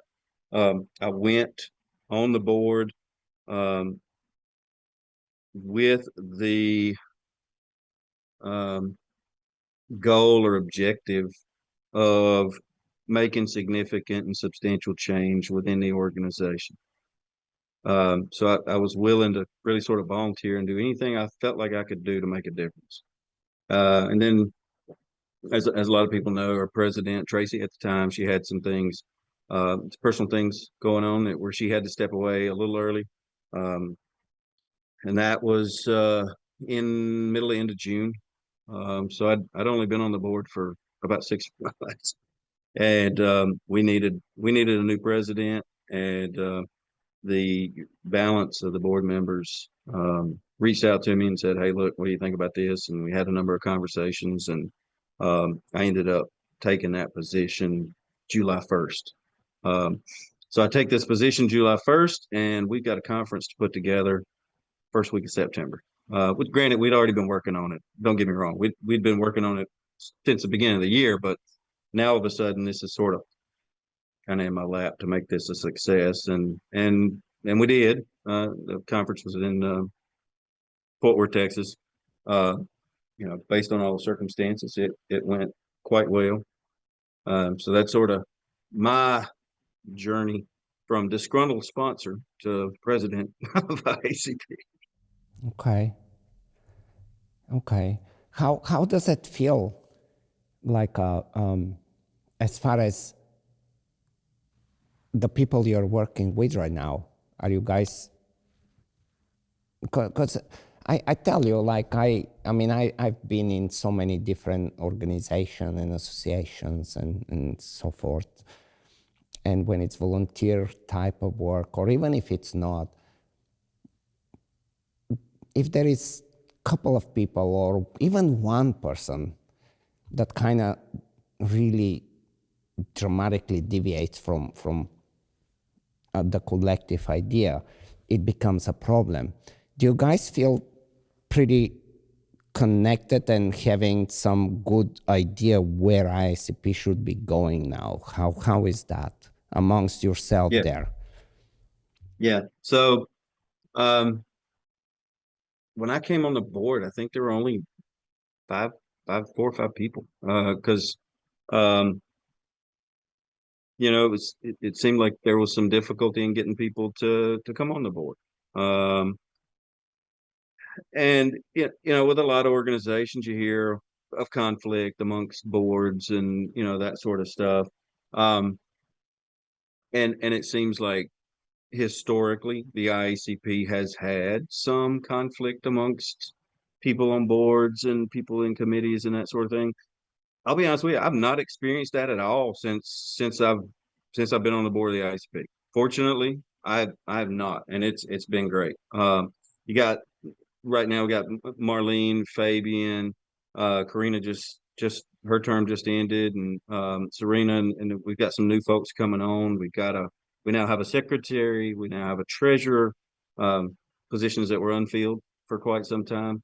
Right now, with the folks who've been on the board for the last year, we've got a really cohesive group. I feel like we got a really cohesive group.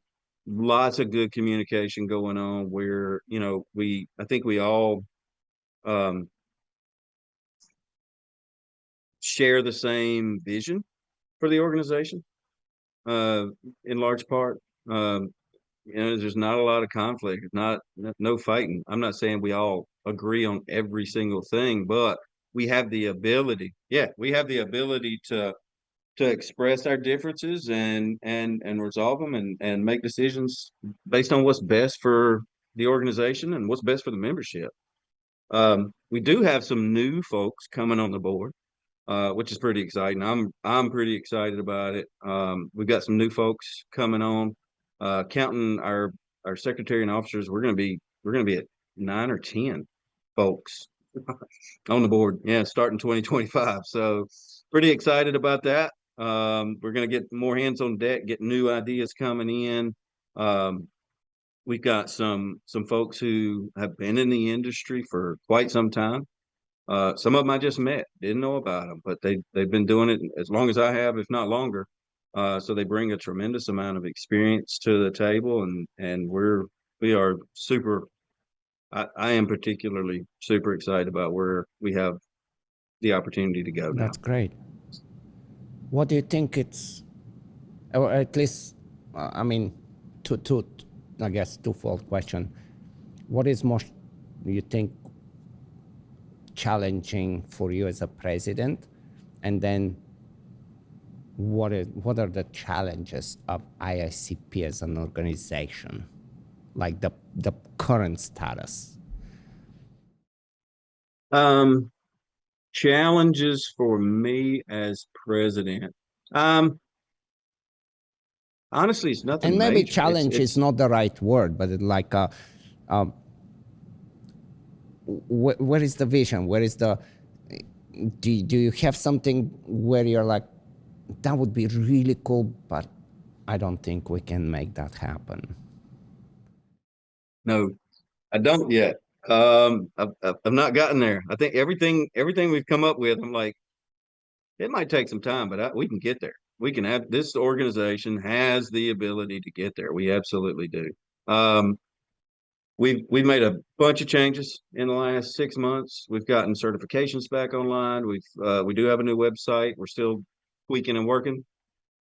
Yeah, still tweaking and working on that. We're running into a few little tech issues that we hope to have resolved pretty soon. Got a new website up and running. We got conference scheduled for 2025 coming up in Savannah in July. And the lineup looks We've got a interesting. It should Yeah, we're it should bring people. pretty happy with that.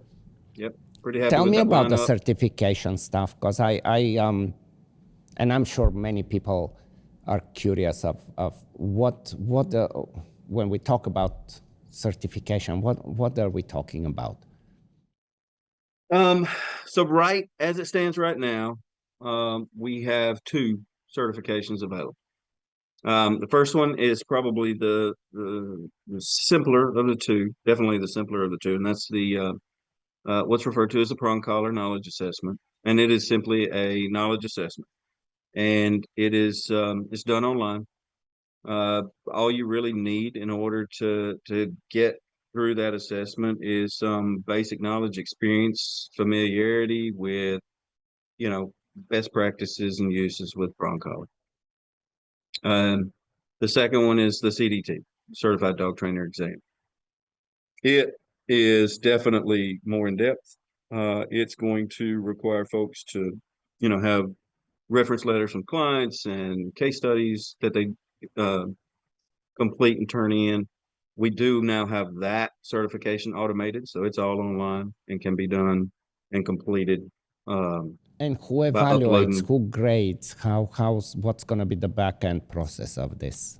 How do you give back in. somebody that? I mean, because it's a like, honestly, I would be, oof, I'm getting goosebumps, like, because you're giving credential to somebody, and it's based on a test, but you don't know necessarily the person as a person, and so on. What are you guys thinking? Again, the CDT requires a lot of information, so we're looking at people's CV, resume, background, experience. We're doing background checks on people to make sure. Yeah. So again, they're delivering these pretty uh, um, significant case studies. Um, and again, getting feedback from those clients, direct feedback from the clients that they worked with about the results, et cetera, et cetera. That then is all submitted to a panel of people, and that panel changes because there's basically a pool of people. And if you were to submit a CDT, you don't know which individuals within that group it's going to end up going to. But it's a group of individuals. And even at the end, you wouldn't know, right? Right. You'll never know. No, there's complete, it's all completely on the back end of it. You would not know who graded your CDT. But it's going to go to at least 3 different evaluators, and those 3 different evaluators are going to take independent looks and reviews of it and going to grade each section of it to develop a final grade. Once all 3 of them have a final grade, those 3 final grades are combined in a metric, and then you get a passing or failing score. So it's intense. I don't want to use the word intense. It's definitely doable. If you've been training dogs for a while, you've got some experience working with clients. It's definitely doable. I don't want it to sound and that like is it's something that I don't think insurmountable. IACP had before, right? Was They that offered did, at but some point?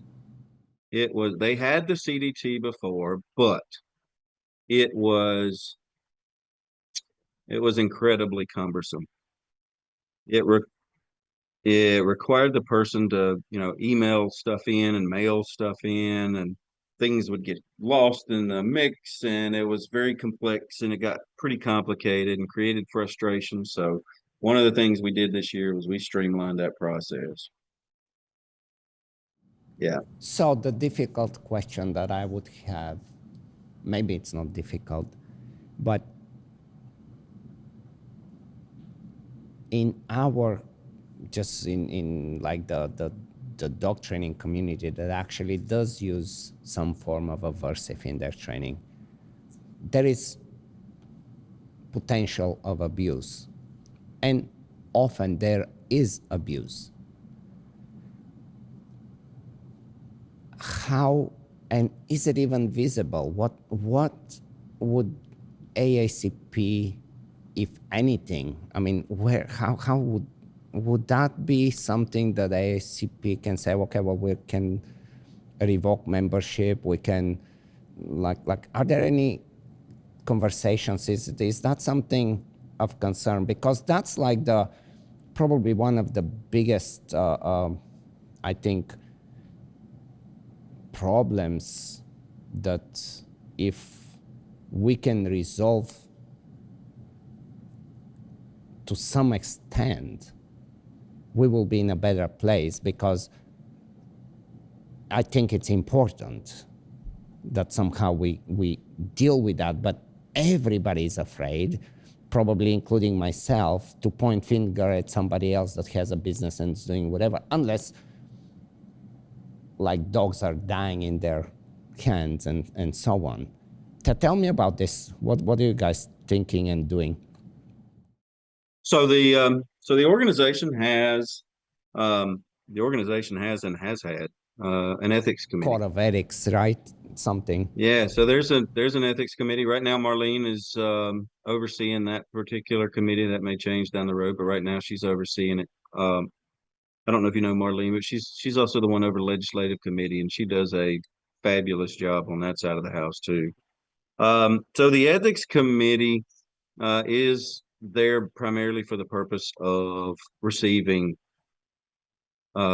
inquiries and information regarding, again, neglect, abuse, those types of things, to sort of give the organization a bit of component that allows us to police ourselves. Because again, the last thing the organization wants is to have individuals who are in fact engaging in abuse or neglect as part of its membership, plain and simple.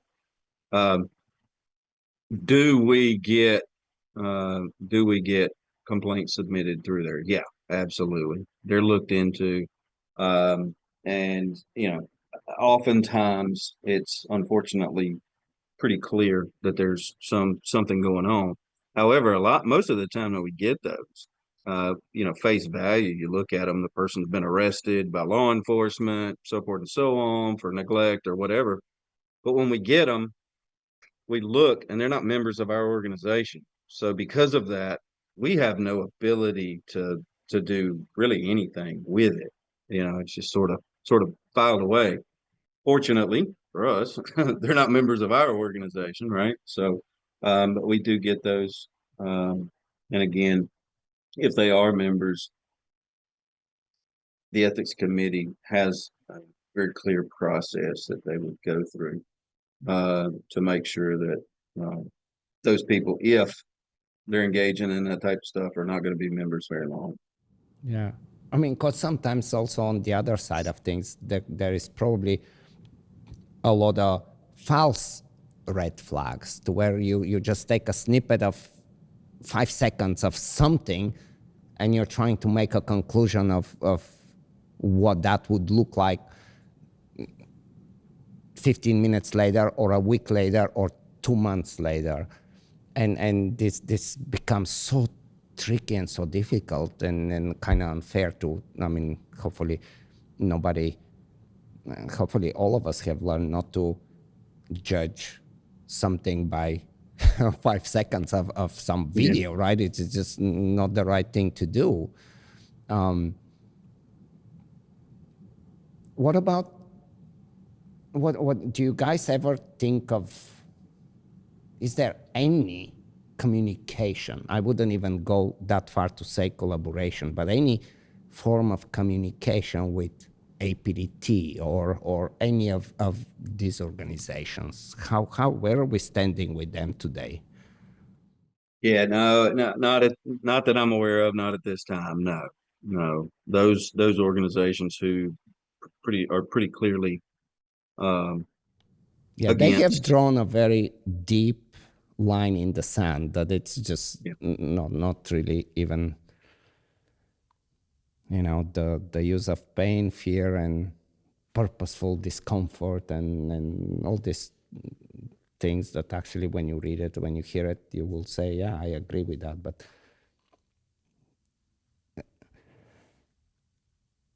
how do we go forward? I mean, what, like if anybody that's listening to us talking and are not members of IACP at the moment, why should they be a member? Well, there are a number of reasons. The first thing I would ask them to do is to go to the website and read the mission and values of the organization. Again, that's what drew me into the IACP. That's what keeps me at this point working for the IACP, putting in the work every day for the organization, even though it's volunteer.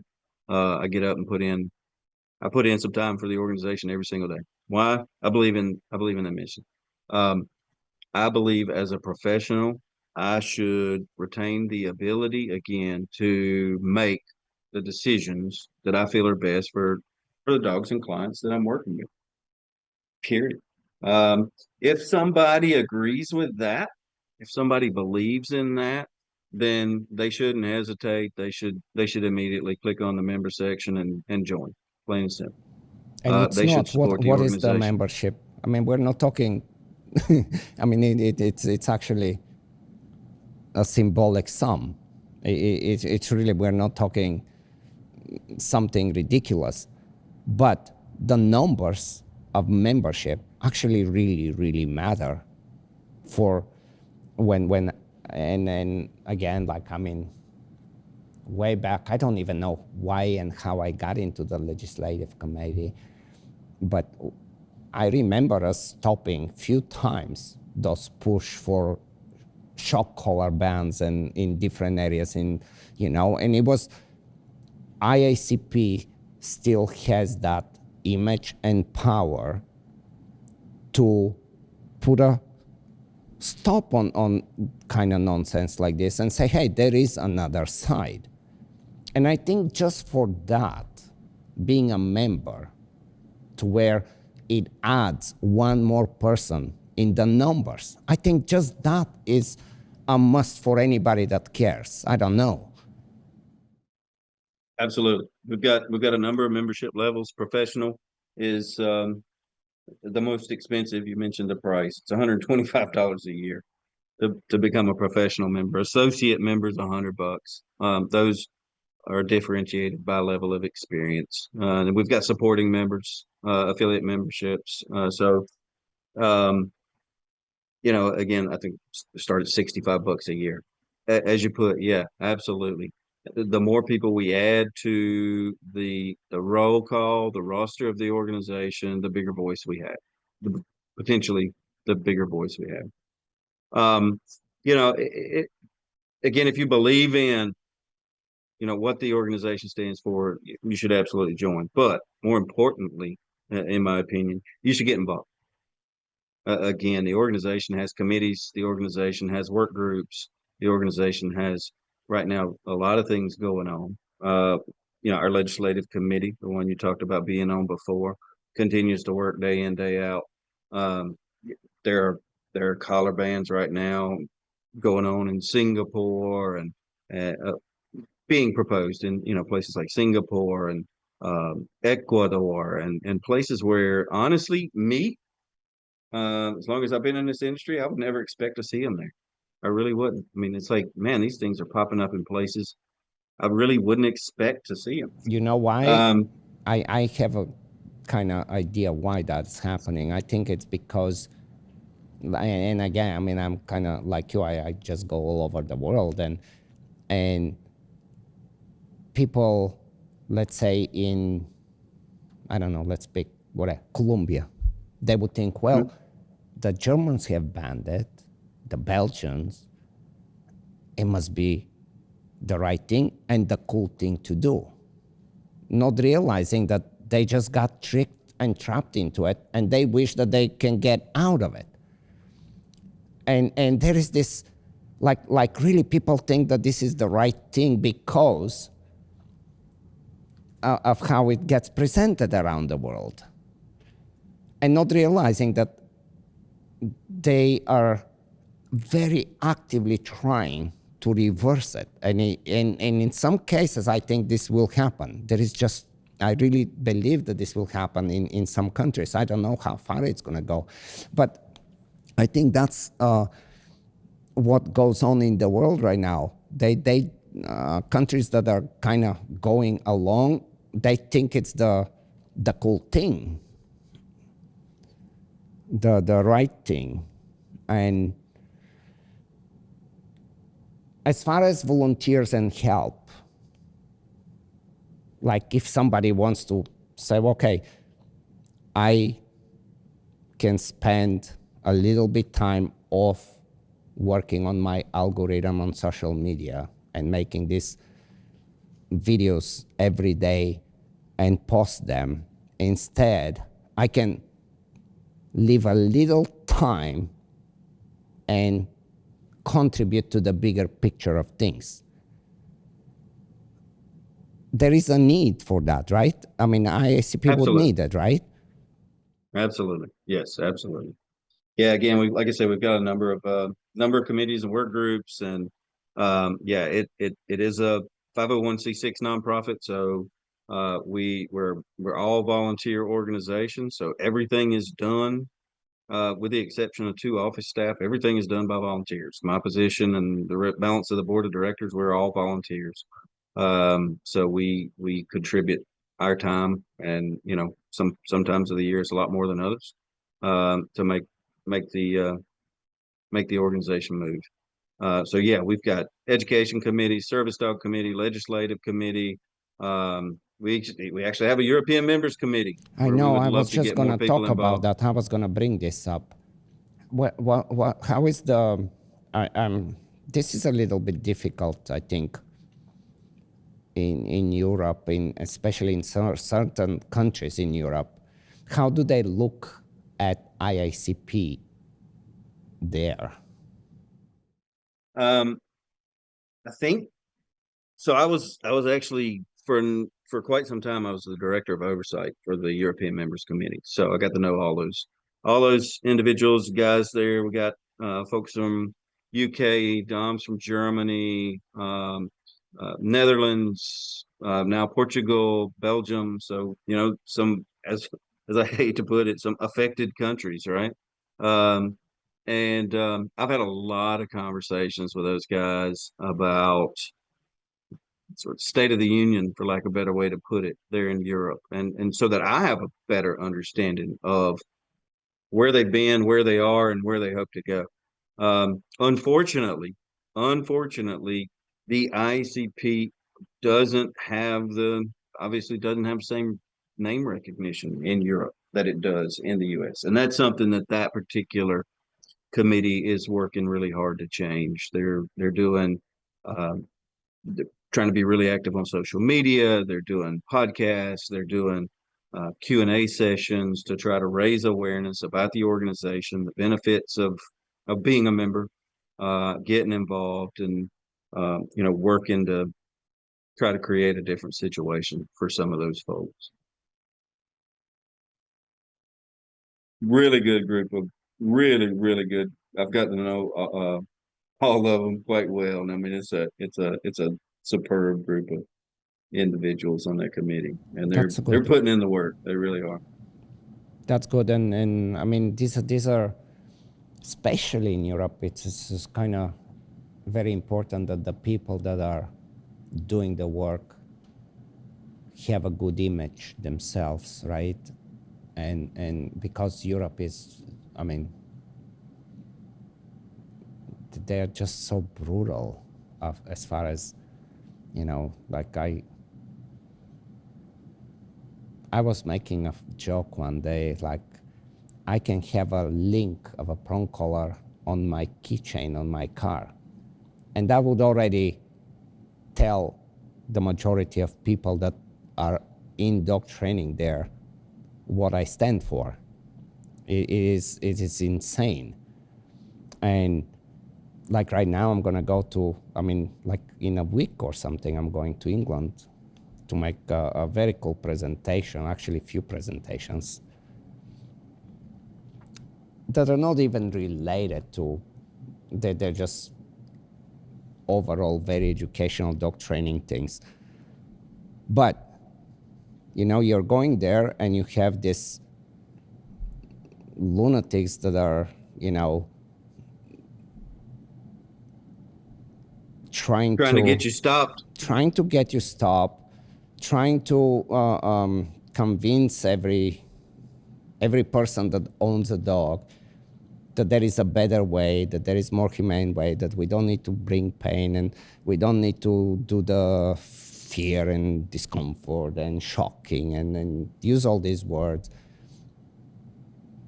But this has been going on since early 90s, and it really picked up in the 2000s. The reality is they have failed to prove that they can do something equally good. Forget about being better. Like any little study with 5 dogs or 50 dogs, it's not enough. Like if I want to learn how I can be better, I don't think I can even sign up for Victoria Stilwell Academy. I don't think they're gonna let me.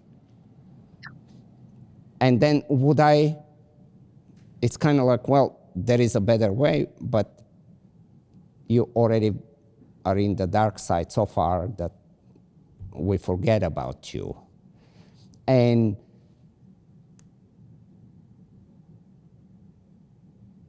is that, where do you see this? I mean, do you think this can come to some place where we can accept each other?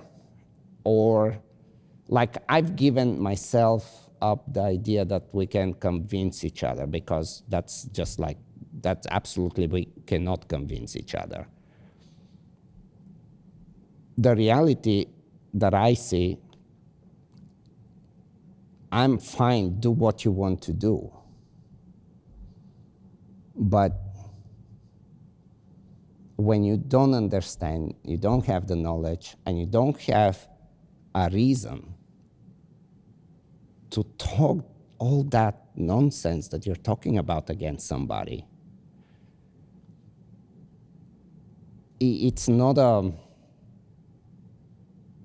like, I don't see this ever coming together to any level. Like, I think we just have to continue to stand our ground and do good things and allow them, as we always have allowed them, to do good things.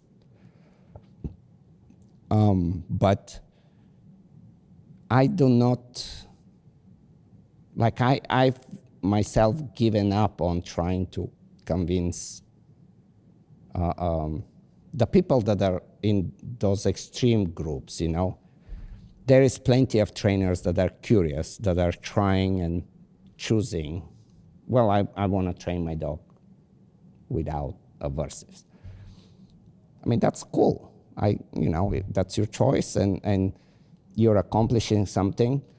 The only time I but the only time I have an issue with that is when we're gonna say, well, we tried really everything. We've exhausted any option, and the best thing to do for this dog is to euthanize it. But we haven't even told the dog, forget about doing anything more, but just told the dog, no, that's a bad idea, don't do that. But even then, I in a way wish that owner will look for help elsewhere, simply because they don't want to give up and want to exhaust, like really truly exhaust their options before they make that hard decision, because life and death it's a clear cut, right?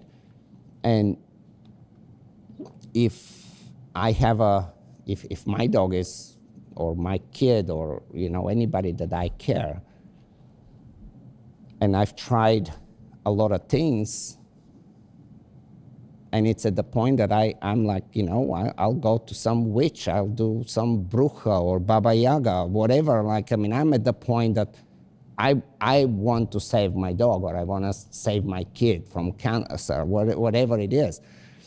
And this is like my biggest problem with them, when they say that everything was done and we're not touching this part. That's not gonna work. That is the reason why we're here. And all gets so confusing, and people buy that. I don't know, I'm rambling here. I think there's do I think we'll ever come together? No, I don't. I don't see that in the foreseeable future. I really don't. Do I believe that both um, belief systems can coexist? I think that's our best hope right now. I think the balanced community, and I'm not trying to be super critical here. I'm just trying to make a statement based on what I believe. I think a balanced community, unfortunately, has done a pretty poor job historically of educating people. And I think that that's been a bit of a problem, because they're also busy training people's dogs and helping to resolve behavioral issues and keeping dogs in homes. Whereas others on sort of the opposite side of that, I guess for whatever reason, simply has a lot more time to uh, create content. And you do a simple Google search, and this is a conversation I've had a number of people. You do a simple Google search, about training tools. And, the first 2.5 pages are populated with articles written by the force-free community about how training tools are terrible. Is that something that balanced trainers could change? Absolutely. Put pen to paper, sit in front of a keyboard, craft articles, content, and useful information that's truthful and direct, that people want to look at, learn from, and read. The problem is, because we've sort of taken a back seat on the content production side of things and the education side of things, we've sort of given the stage to the opposing side. We walked off the field.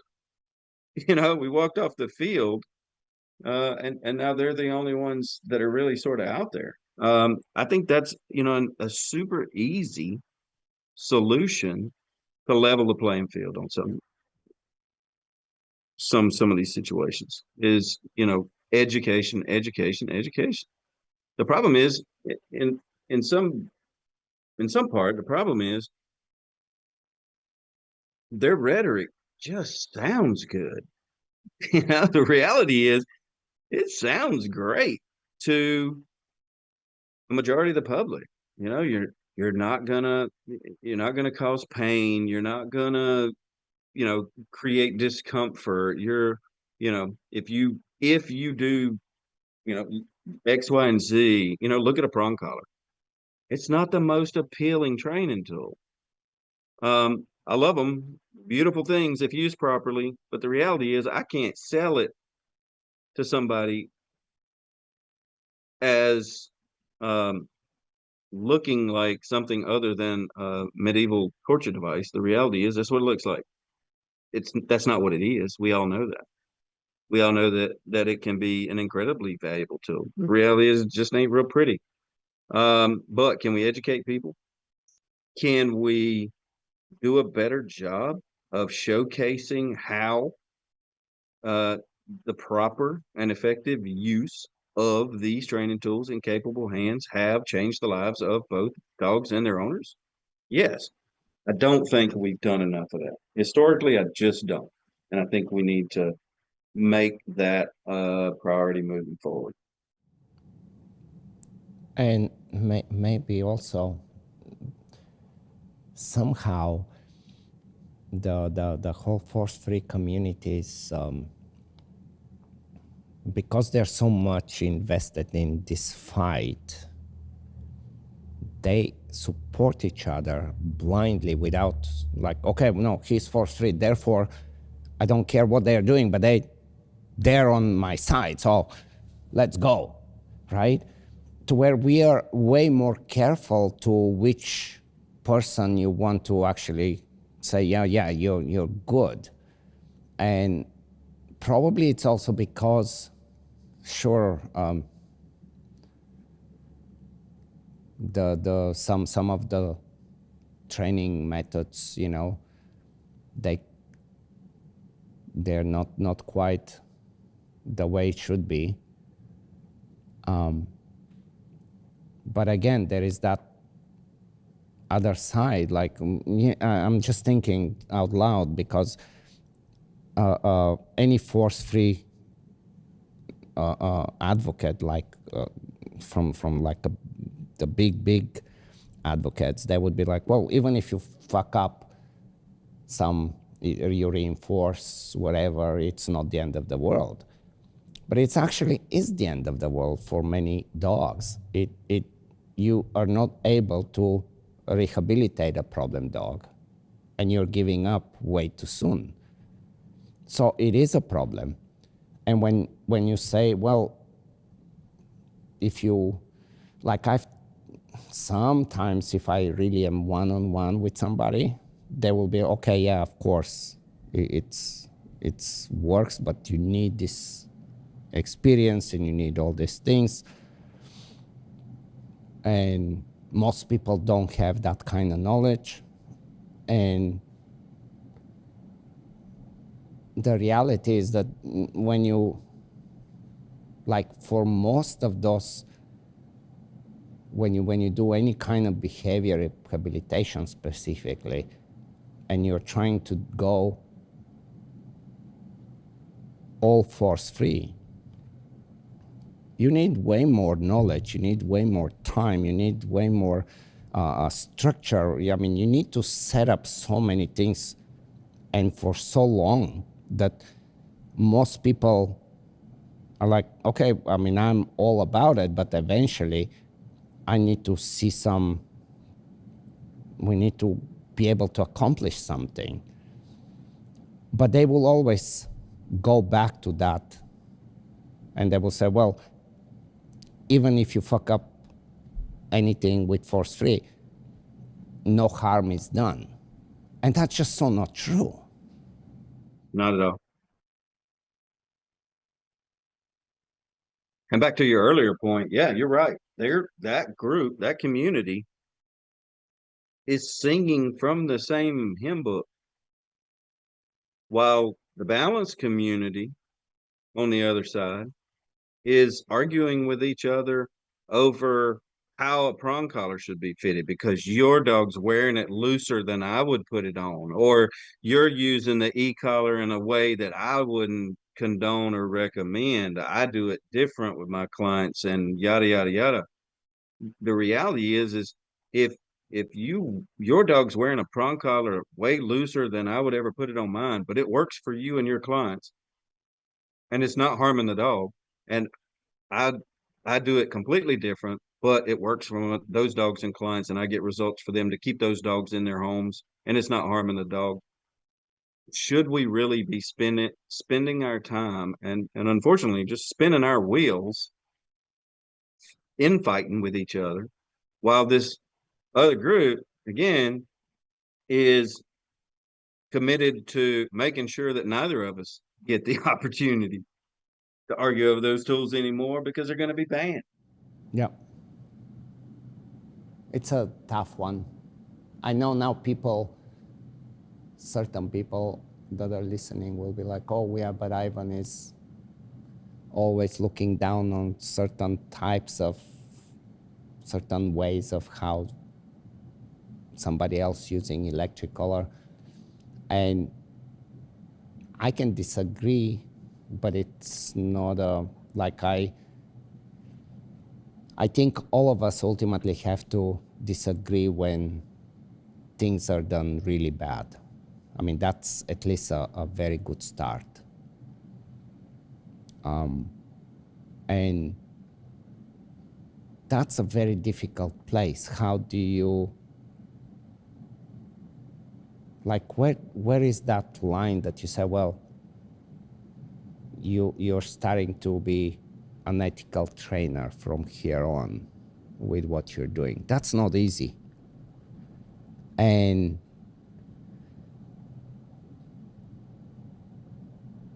IACP, not that it's possible, but it cannot be really, I don't know, but I don't think IACP can have some position statement how the AVSAB and then all of them is like, okay, no, these are the shitty, our training position statement, they're just total nonsense. But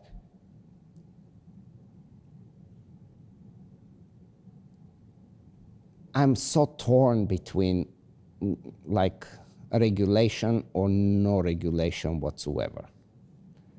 And where I am today, I am really not about regulation. I really believe in do what you think. I mean, encourage education, encourage to be better. And if you prove that you are just not a person that should be training dogs, then somehow there's got to be penalties. And the penalties that I see, they're already in place by, animal care and so on. There is ways to do that. But it's becoming harder and harder. Like I watch balance trainers really trying to talk and show things in a way that with the sole purpose to please the force-free community.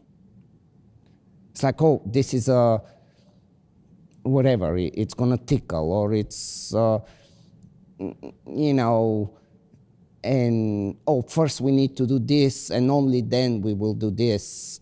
Where clearly we can just take care of what needs to be taken care of, but there is this overly cautious approach of a lot of trainers that, as I hear them and as I watch them on social media, I know that everything in that little clip that they're trying to show is to please the force-free community. And that's a wrong take.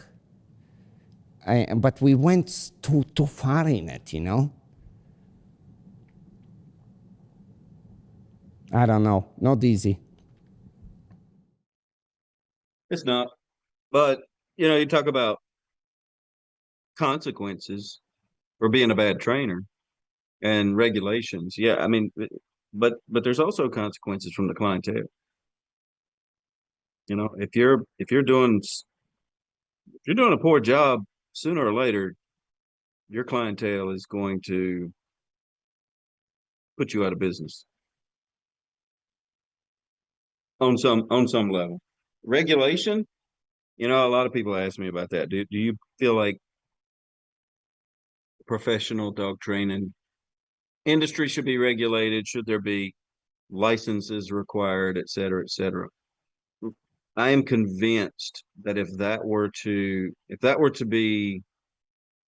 a group were to be put together or a committee would be assembled to start that process in the U.S. today, I am convinced that it would be populated by the force-free community, period. So with that being said, I am 100% against any of that right now.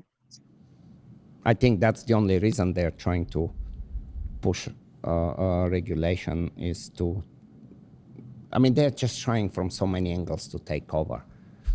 Unfortunately, it's not happening. And again, I don't think I think where we are as far as a lot of good work is happening, more can be done. We just need to support a little bit more each other, as you said.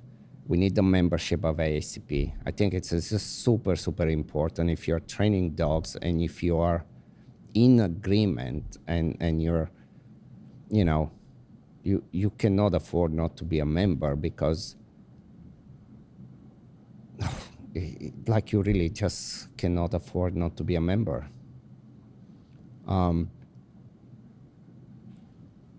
Conference. And you can make a difference. Yeah. You can make a difference. There can be significant and substantial change. I truly believe in that. And I'll give you one example that I'm pretty happy about. We you met Magdalena, right, from Poland. She works here. She runs and spearheads our shelter program. We go to the shelter every week. We take a group and we work with shelter dogs. And as you know, it's pretty common practice amongst the shelters and those types of facilities within the United States that training tools absolutely of any kind pretty much are not allowed. We began to work with our local shelter quite some time back. And did it take us some time? Yes. Did it take a lot of effort? Yes. Did we convince them simply through education? Did we convince them to allow us to use prong collars, training tools with dogs, to help resolve some issues that they were having with dogs to help get them adopted? We did. We did. And since then we've had the ability and opportunity to continue to use those tools. And the adoption rates, it has made a tremendous difference with adoption rates. The other thing that we're doing is, once that dog's adopted, they get to come to our place for several free lessons so that we can work specifically one-on-one with that owner while that dog's in that new home. If not all of them, but if that dog's um, uh, if we're implementing a training tool and a plan for that particular dog, they're getting the knowledge, they're getting the education before they're using it. And man, it has made a tremendous difference in a place where I never thought we would be able to use training tools. So, it can be done, but it does require some work. You're going to beat your head against the wall. You're going to get frustrated. But I think it's important to stay the course. Yeah, shelters are really like any dog trainer that has a little bit of time, but even as an experience for yourself, working with this kind of dogs and this kind of environment, it's so valuable. And when you it's hard to argue when there is that dog all the way in the back of the shelter that nobody can take out, and all of a sudden it starts to go on a walks and it starts to play, and it's, like, and everybody starts to see that. And you can agree all along with, okay, yeah, we're gonna do this, but let me take him on a walk. And next thing you know, there it's like right in front of your eyes, and now you have your ideology, but then you have that dog that you felt so bad and you pretty much scratched him off, and now he's going on a walks, and now he's not just doing the matrix in his kennel run and so on. And I think that's arguably the best place where dog trainers can show that, hey, that we can help some dogs. Not all dogs, but there are dogs that we can help. I think shelters are really, and as you say, there will be. It's not easy to break through, and you have to go along, and maybe you have to try in a few different ones, and maybe not the very big ones, but the more places people start to see that there is, all they need to see is that there is options, and you can choose if you want to go that way or no.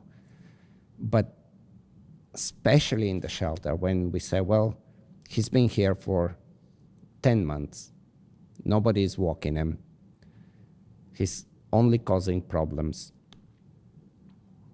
there is room, we need to make room. And at this point, if you say, well, let me give it a try for a week, what do we have to lose at that point, right? That can be opportunities. These are, I think, opportunities for dog trainers to do something good. I don't know. What are you doing? What's for you right now? What's exciting besides running the businesses? And I mean, you're extremely busy. I think I'm busy. I think you're, if not as equally busy or more. But what on the side of all the madness and things that you need to move around, what are you doing? Training. I'll be honest with you. It's again, because our business is multifaceted. It does provide lots of opportunities for training different things, and getting involved in different stuff. Supposed to go to Denmark this year. Teach a cadaver seminar. Water cadaver seminar, actually. Teaching at a number of conferences this year. We're putting on the ICP conference. We've got some seminars coming up at our place. teaching people really is something that I absolutely love to do is teaching people. And I like the variety. I really do. I like to go teach about cadaver dogs. I like to teach about detection. I like to teach about service dogs. So the variety of it um, keeps me waking up every day wanting to go do it. We've got another kind of cool, interesting project we're hoping will come to fruition this year in Africa. So we're keeping our keeping a lid on it, but keeping our fingers crossed, hoping that one will pan out because it's a pretty cool one. Um, hoping to make some headway this year in the sea turtle space. A lot of people have heard me talking about it. We want to try to develop a better program for training dogs for sea turtles. Something I've been working on since last summer.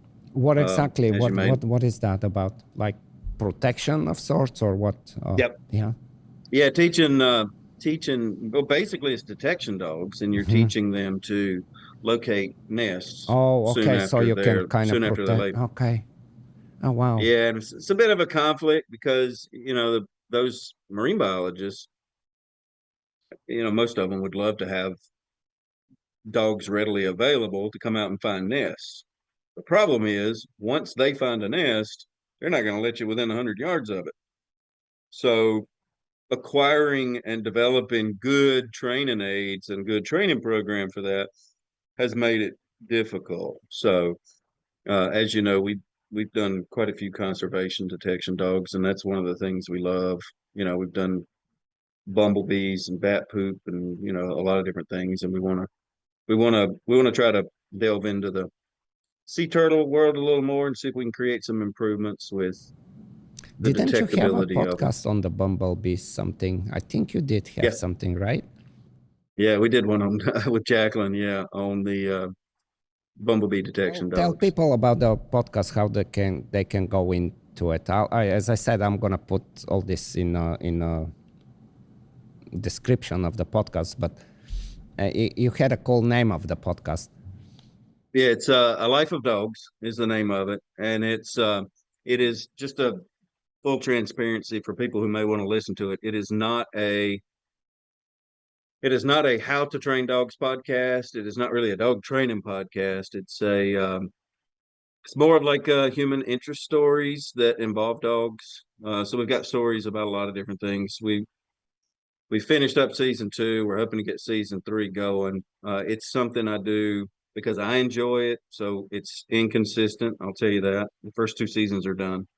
But we've got Trevor's story on there. 00 is the name of that episode. 00. It's kind of a play on 2020 vision. He is his 00. That one came from him, not us. So we've got episodes on the rat hunting dogs of New York. We did an entire series on the 2020 Iditarod.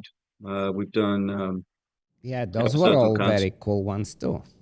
That's yeah, kind of conservation, anti-poaching dogs in Africa. So yeah, it's like I said, more human interest stories. so. How is that? Like I kind of, I know I'm just jumping around right now, but let's say you're gonna go to Denmark. How are you? I mean, Denmark is they do have a restriction on tools and so on. How do you navigate when you go to countries when you know that you can convince them, but you know that you don't have time to even go there because you have to show, you have to, and you know it's not going to happen. How do you, is it frustrating, or how do you go with when you go to country that it's just they're already so set in, and the moment anything comes outside of what is accepted as the norm right now, they will just tell you you're a mean person or something, and you lose all the respect in an instant of just saying one word. Yeah. Fortunately for me, like I said, I'm going there for for a detection seminar. So training tools most likely not going to be a topic of conversation. However, if it comes up, again, I have very clear, very clear opinions and beliefs about it. Uh, I do not hesitate to share my experience and opinions with people, whether they like it or not. Plain and simple. Um, again, I've talked to a lot of folks in Europe who are impacted by training tool bans. Um, granted, I've not talked to everybody, but again, I have a bit of a network in Europe of folks I talk to. I'm not sure who voted all this in because I failed so far to meet anybody who's um, on board with it. Everybody that I've met with, everybody I've ever talked to has been pretty adamantly opposed to the legislation and regulation. So, again, I think from my understanding, at least in a couple of those countries over there, it was um, those regulations got pushed through by uninformed legislators. People who are making decisions who had little to no information about training tools, and that honestly, that's what scares me about those things being proposed in the U.S. Because again, these legislators, um, they're passing regulations and legislation that they didn't read, was buried in a bill of 3,000 pages, or, they're making decisions about things they simply just don't know anything about, or they only know what little someone from some particular group has told them about, or some lobbyist has told them about. And that's the part that, for me, is incredibly scary about training tool bans, regulations, and licensure in the U.S. But we do catch it on time here. That's Yep. the difference. I think we were fortunate to learn the lessons of Europe and how sneaky things happen there. And I know when things get presented in the States, they make them believe that everybody is in agreement and this is the right thing to do. And all of a sudden, dog trainers go to these meetings, IACP gets involved, and so on. And any politician that sees that, oh, this is not a clean cut, then they're smart enough to say, I'll step out of this. And I think this is the good thing. And again, once again, this is why just joining IACP is so important. Just for this, nothing else. Because IACP is always anywhere that happens, including, as you said, being Singapore or somewhere, they would contact IACP, even though this is such a far-fetched out of the country situation. But here, I mean, we've been able to stop the nonsense for many years now, very successfully, everywhere. And there have been so many times where they would think, okay, well, we can crack that door open. It's like, no, it's not going to happen that way. Yeah, I think you're right, and I think that's probably what made the biggest difference with the San Francisco ban. It's like people call, like you and others, calling in, back to back, just back to back, people calling in saying, "Hey, hold on, here's been our experience with training tools." And I think prior to that, yeah, you're right, they'd only heard one side of the story. Yeah, it's so important that we, like, everybody that agrees with us in this, don't sit back and hope that somebody else is gonna do it for you. Like, you can be part of that, and being part of that helps. Europe, that's what happened. In the beginning, they were like, oh yeah, they're just talking. We're going to be able to do what we want to do. This is just public relations. And then little by little, it snuck into them. And here they are. Because, and that's kind of the European mentality too, in some ways, grown up there and being all over the place. It's like, don't expect somebody else to do it. Like you don't have to be like the leader of some movement, but you can be that small particle of it. And it really, really matters. You know, it really matters. Because then when any politicians, just like as you said in San Francisco, they really believed that, whoa, this is clean cut. Everybody's on board. This is the right thing to do. And they were shocked that there was a resistance. And it wasn't just a resistance. There was like a incredibly valuable arguments coming out from very experienced people. And it makes a difference every time. And that's why I believe that we can keep that situation in check, but still, I really encourage everybody to be that small particle in the big jug of water, to where everybody can contribute, and yeah. Yeah, and one thing about, the membership and the reach of the membership is, having members throughout the United States, having members in different countries, uh, it's incredibly beneficial for the organization, and particularly Marlene and them at Legislative, because our membership hears about things happening locally that may be flying under the radar, and they can send an email, they can pick up the phone and say, hey, did you guys know about this? And it does give the organization and that committee the opportunity to kind of get in front of that, as you said, and again start educating people and start letting some of those people know, hey, this is not a one-sided thing. There are two very clear and different views on this. Before we wrap it up, how do you guys, this is just kind of almost my own curiosity kind of question. How does IACP decide, like, how do you say, well, that's going to be a good presenter, let's see if we can get that person to come to the next conference? How do you guys, how does that work? Or like if somebody says, hey, I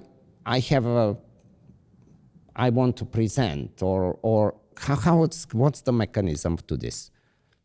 And that happens. We do get people who say, hey, I want to present. They're not always afforded that opportunity. It's all based on a number of things. I'll be honest with you. I don't have the entire formula. Marlene does. She does a remarkable job um, of lining up speakers and reaching out to speakers and getting all the logistics worked out. Like I said, she's been doing that ever since I've been there. And now, how do we decide who? She doesn't do that single-handedly. We do it sort of as a group. And again, I think that's where right now having a board that's pretty cohesive has made things a little easier. One of the ones that's speaking this year, I was familiar with and suggested last year. I suggested having Monique Udell there and having Jacqueline, the bumblebee detection. She came and talked about bumblebees and bumblebee detection and conservation. So everybody sort of puts things in, and we talk about what fits and what doesn't fit. We don't want to be too heavy one way or the other. We've had some feedback about having a little too heavy on the business side of things and less on training. So we try to give people a good mix. This year I think it's a little more heavy on the training side, which I think people enjoy. A little less on the business and marketing stuff, even though there's a little bit there. So that's I like the idea of also inviting, and if they accept, some of them will, some of them won't, but inviting force-free people. It's like, come to IACP. You know, it's we listen to where the APDT is just, there is just no, I mean, there is no, there is such a clear cut there. It's really,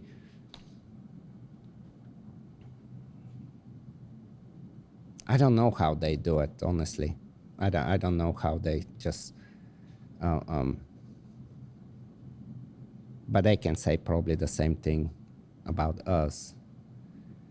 The thing is, over the years, we have had force-free people, and it's been fine. It doesn't go into, oh, let's kill each other or some arguments on the stage or whatever. It's like, hey, I mean, I listen to all of them anyway, so I'm sure everybody to some extent does have certain level of curiosity, and you can get ideas for sure. But it's dangerous, just kind of what we were talking earlier about the detection and the police and conferences and stuff. Any conference is there is this level of validation and it can, I don't know, it can be tricky, I guess, as long as people know, well, no, this is, you know, somebody's presentation, their idea. It's not like they are endorsed, or are they endorsed? Like, I don't know how IACP does right now with the conferences, but you understand that there's got to be some level of concern of, okay, we can invite somebody that is very popular at the moment, and it can be very interesting and it can draw attention. But as you go to a conference, you always keep something in mind that the person that's presenting, I don't know. It's a tough one. Like, I would have no idea how to do that if I had to do that. Yeah, I think there's a perceived endorsement, whether it be an actual endorsement. I think anytime you put somebody on that stage at a conference, there's at least a perceived endorsement by the audience. Going back to something you said, I just want to mention that we did have an experience last year at conference where we had someone who attended who's pretty well known to be fairly outspoken about training tools, and they made a comment to one of the board members about how surprised, pleasantly surprised, that they were at how welcoming our membership was. I don't know what motivated them to come to the conference. I'm glad they did. I'm super glad that they came. We had a couple people from sort of that camp who attended conference last year, and all of them were pleasantly surprised, is what I'm understanding, about how welcoming the membership was. And you know, the reality is we have speakers um, who are not necessarily outspoken balance trainers. They come from other backgrounds, and we feel like it's important for our membership to have the opportunity to have those varying perspectives. But you'll never see that at those other organization conferences. Period. You'll never see it. Do you guys do anything, or have you thought about trying to create interest and somehow make people that are really force-free trainers, but they're just curious and hey, come, you're welcome. Nothing, like see it, experience it. Maybe you prove to yourself that it's all bad, or maybe do you guys try to reach out to community outside our own? That's something that we're hoping to do a better job of in 2025. I'll be honest with you, through some targeted ads and targeted social messaging. Um, there are still people who are on the fence, so to speak. I hate to use that term, on the fence, but the reality is, um, their opposition to training tools is based solely on what they've read on the internet. They don't have enough knowledge and experience to have an opinion, in my belief. So we would love the opportunity to have those people come and see and hear, um, and experience And what feel it's like safe in the with our membership. environment. You're not gonna be like, oh, that would be interesting if that happens. That would be a good move. I doubt that there's gonna be a flooding, but few people come, go back home, they talk.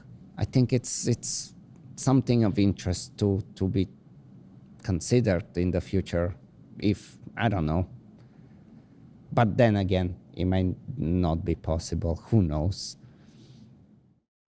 Flood starts with a trickle. Right. Where is the conference this year? It's the end of July, 27 through the 1st, I think. 27 through the 1st, I believe. We got pre-con.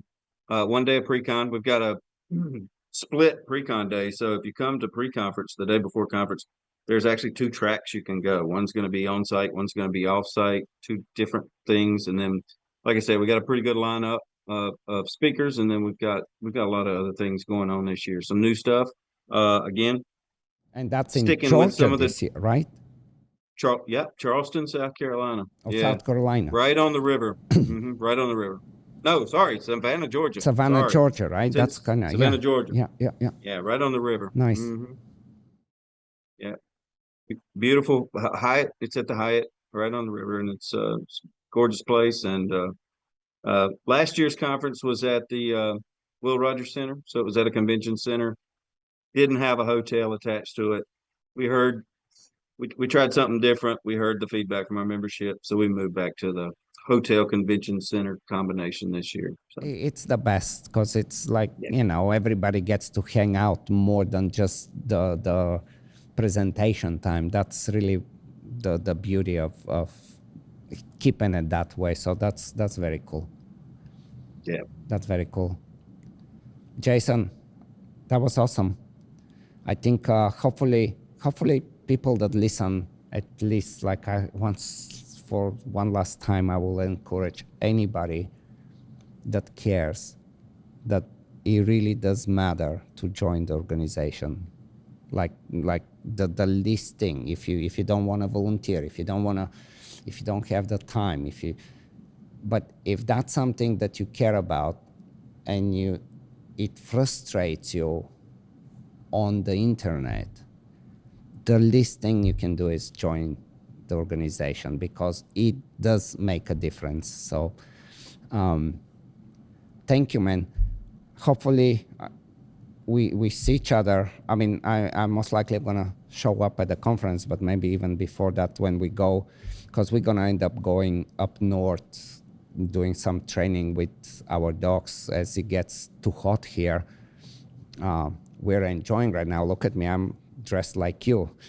I mean, it's been for Florida now. Everybody's gonna laugh at us, but we're in the 40s and high 30s, but that's super cold for us. We're just so not used to.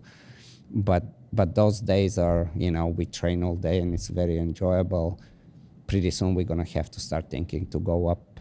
So I think you're gonna see me at your place at some point. Looking forward to it. All right, Jason. Thank you for thank you for the conversation, but most importantly, like really thank you for just being part of IACP and volunteering your time to something that most of us really care, and it's very much appreciated, man. Like really appreciate it. So I will see you soon.